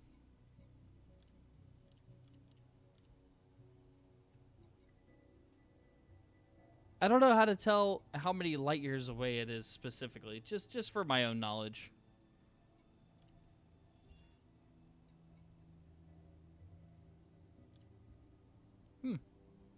But hey, there we go. We marked it. Maybe change to realistic? I don't know. Oh, okay. Ah, there it is. Yeah, hey, thanks for the shout out, Damos. Appreciate it. Yeah, so Deneb Al-Gedi is 23 light years away. So our first jump's going to be 23 light years. Oh, it says departure canceled, but I don't think it was. Departing for Samini.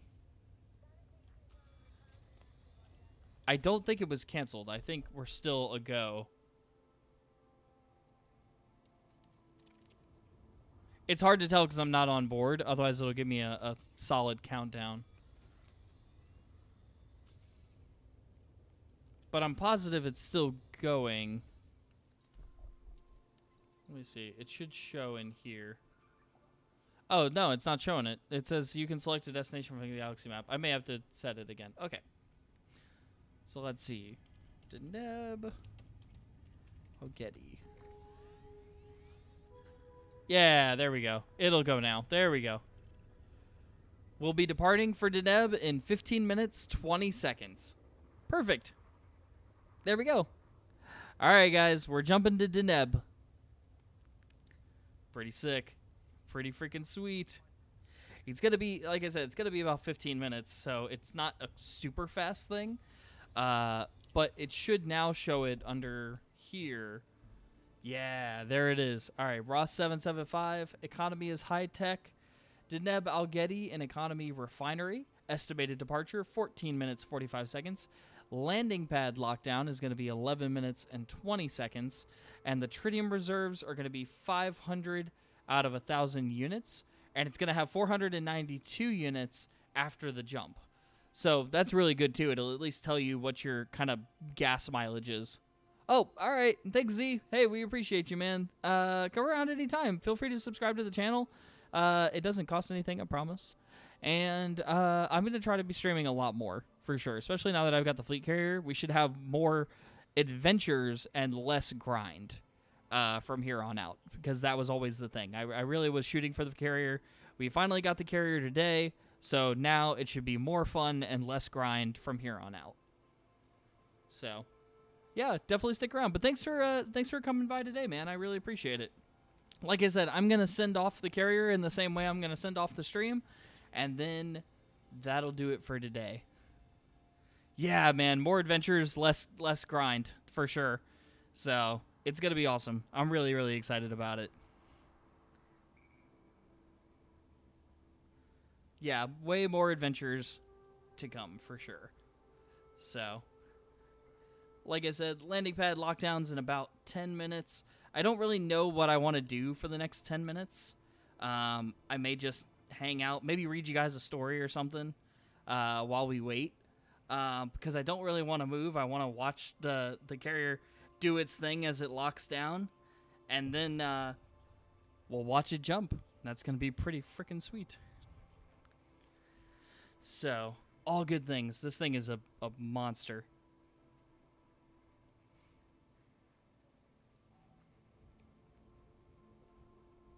All right. Like I said, we're going to take a little jump for the first one. And then, no guarantees, by the way, if Z is still here, that we're going to be at Deneb Al-Gedi tomorrow.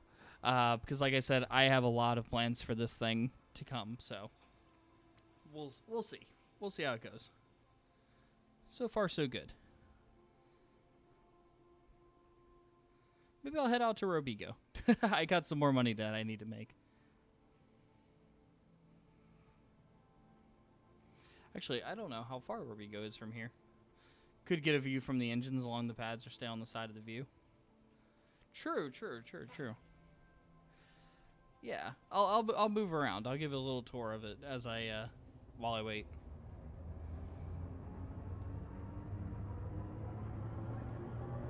I do like all the NPCs flying around. It makes it feel a lot busier.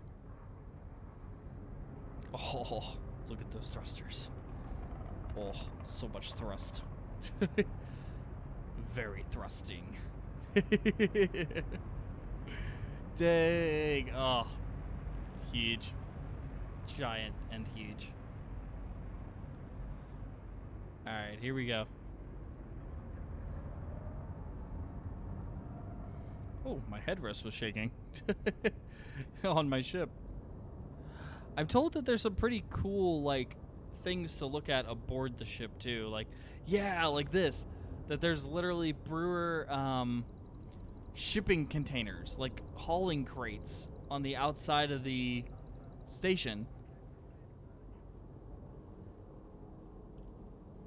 Mastopolos, Mosher, Manticore, Brewer, LXE.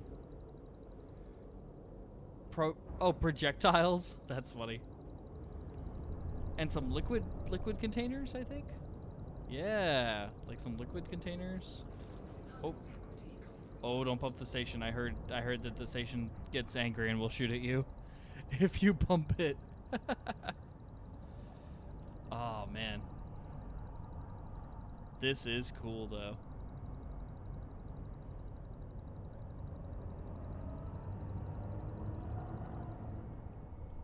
Ooh, what's this down here? Like engines and stuff, but it's got like a lighting bay, or it's got like lighting on it. 4748.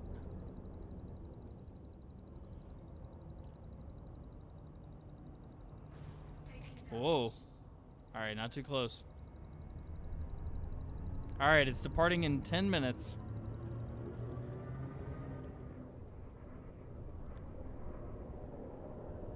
Man, this thing is nuts. Some antennas on the side.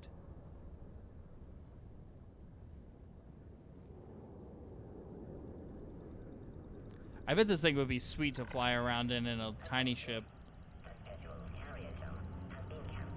What? What? The carrier's jump has been canceled at the owner's request? I didn't request it to cancel. Did it cancel? Oh, no, we're still good. Landing pad lockdown's in 5 minutes. Why did it tell me I canceled it? I didn't cancel it. The heck? This guy in the air traffic control, man, he, I gotta give him a stern talking to. You don't scare the owner of a 5 billion credit ship and tell him that he canceled a thing and he didn't cancel it. That's like telling Elon Musk that he canceled the launch of Falcon. You better be right.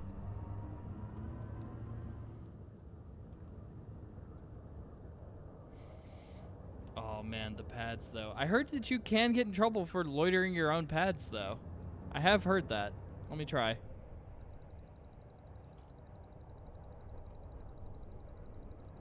Oh, do you not? Wait. Oh, you don't. Oh, that's weird. Oh, but I am scraping a little bit. My bad. Yeah, I'm gonna have to get that fixed. I'm also curious how close I can park it to other stations too, because I'm told that you can put them in orbit around a star, but you can also put them in orbit around stations as well. So I'll be looking into that probably pretty soon, actually. Attention. Carrier jump sequence is underway. Lockdown begins in 5 minutes. Oh, lockdown in 5 minutes. All right, get ready. All right, so we'll just kind of sit right here for a second, because like I said, so yeah, when you're in the galaxy map for navigation on the carrier itself, you can go to, like, let me see, does it show our destination? That's weird. It doesn't show our current destination. That's odd. Even though we're technically already on our way there. So, yeah, Deneb. Algety. Oh yeah, it does. Okay, but it doesn't put it's kind of weird that it doesn't put a yellow line, because it's only going to jump straight there. It doesn't like go along a route like a traditional ship would. Now, what's interesting is Deneb Algety doesn't have a star map for me to click on, so I can't pick anything but the star itself. But if I did go somewhere that had that did have a star system, let me see. What's a good one that I could go to? I can't go to Sol because it's permit locked. Even though I have the permit, it doesn't allow you to go directly to Sol. You'd have to park it like a system next to Sol. So let's see. What's at Ross 730? Okay, bad example. Let me see. What's a system with?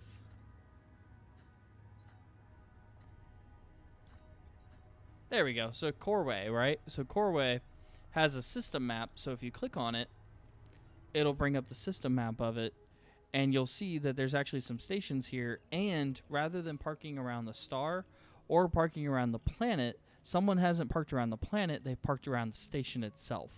And so I think if I clicked on the station, I actually could orbit that station or get in close to that station. So I'm probably going to use that a lot for trade. So that way I'll be right outside the station and I can quickly transfer goods from the station to my carrier. Oh, we got about 5 minutes. So it's departing in 5 minutes, but it's not locking down in 5 minutes. So let's see when the lockdown is. 1 minute, 30 seconds. The landing pads will lock down in 1 minute and 30 seconds. So here we go, guys. Get ready. Oh, man, it's going to happen.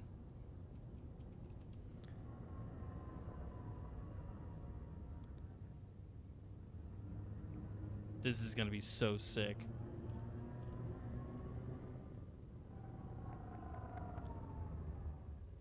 Let's go ahead and slide back over to the left just a little bit. This is going to be so cool. Do we want the star in the shot, or does it not matter?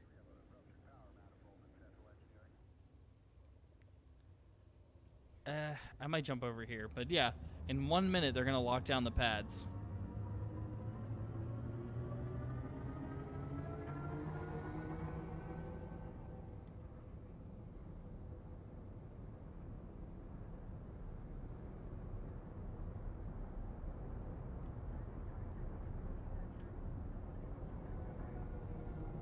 All right, let's go ahead and turn around here.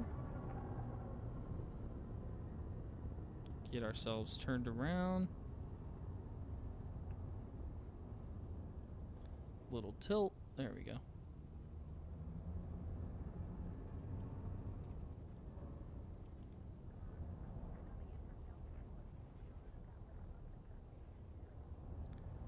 All right. Here we go. Let's see if we can see the pads locking down. Like I said, it was only going to be 1 more minute. So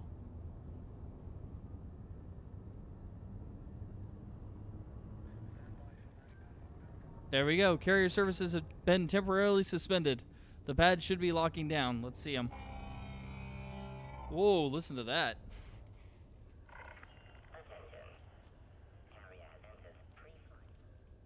Oh. Oh, we're going to want to hear that. Okay. There they go. There they go. Oh, dang. Here they go. All right, I'm going to turn the volume all the way up for you guys so you can hear it. All the pads are locked down.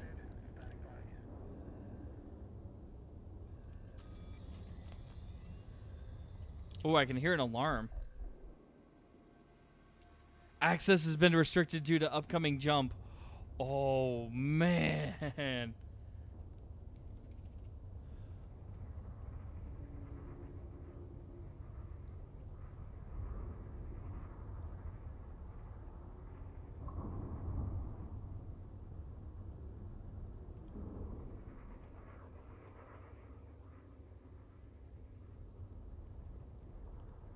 I can hear it creaking.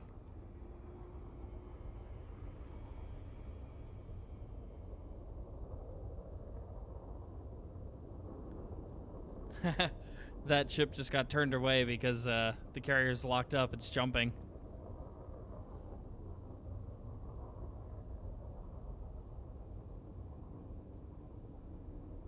Oh man, this is nuts.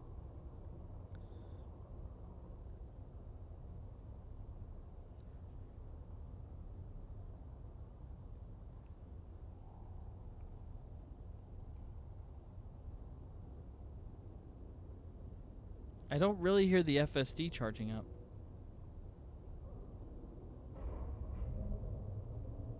Oh, here it goes. Here it goes. It's charging. Oh my god. It's about to jump.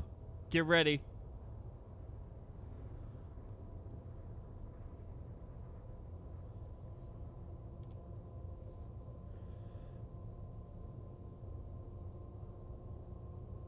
I can hear it charging.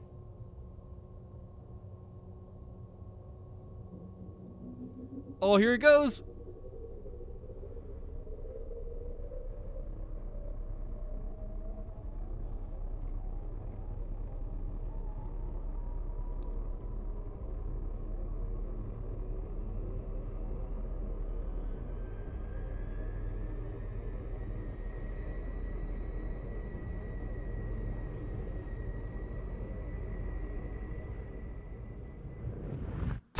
Whoa! There it goes! Oh my god!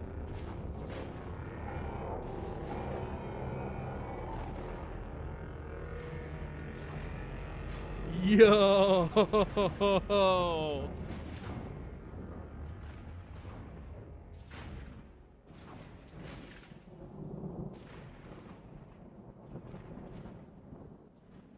And with that, it's gone. What?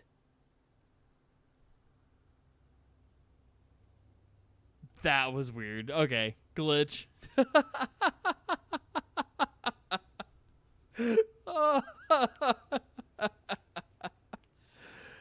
Great job, FDev. Great job. All right. We'll be departing for Deneb Algeti in 10 seconds. 5 seconds. Am I just getting all these now? Oh, that's cool. Yeah, 1 minute, 30 seconds, 10 seconds. Okay, that's cool. It counts it down. That's cool. Oh, that was sick. It was cool until, I mean, obviously the fog went away and it was just on the other side of the fog, but... Oh, man. Alright, guys, and with that, I think we are going to leave this episode here, but thank you guys so much for watching and hanging out with me today. I really appreciate it. We will see you guys next time, and as always, feel free to subscribe to the channel. It is free, it costs you nothing to do, and if you like this kind of content and want to see what adventures we get up to out here in the galaxy in the future, then definitely consider subscribing and liking this live stream, so that way YouTube and FDev know that you like it. Ah, man. And then until next time, I'll see you later. Bye!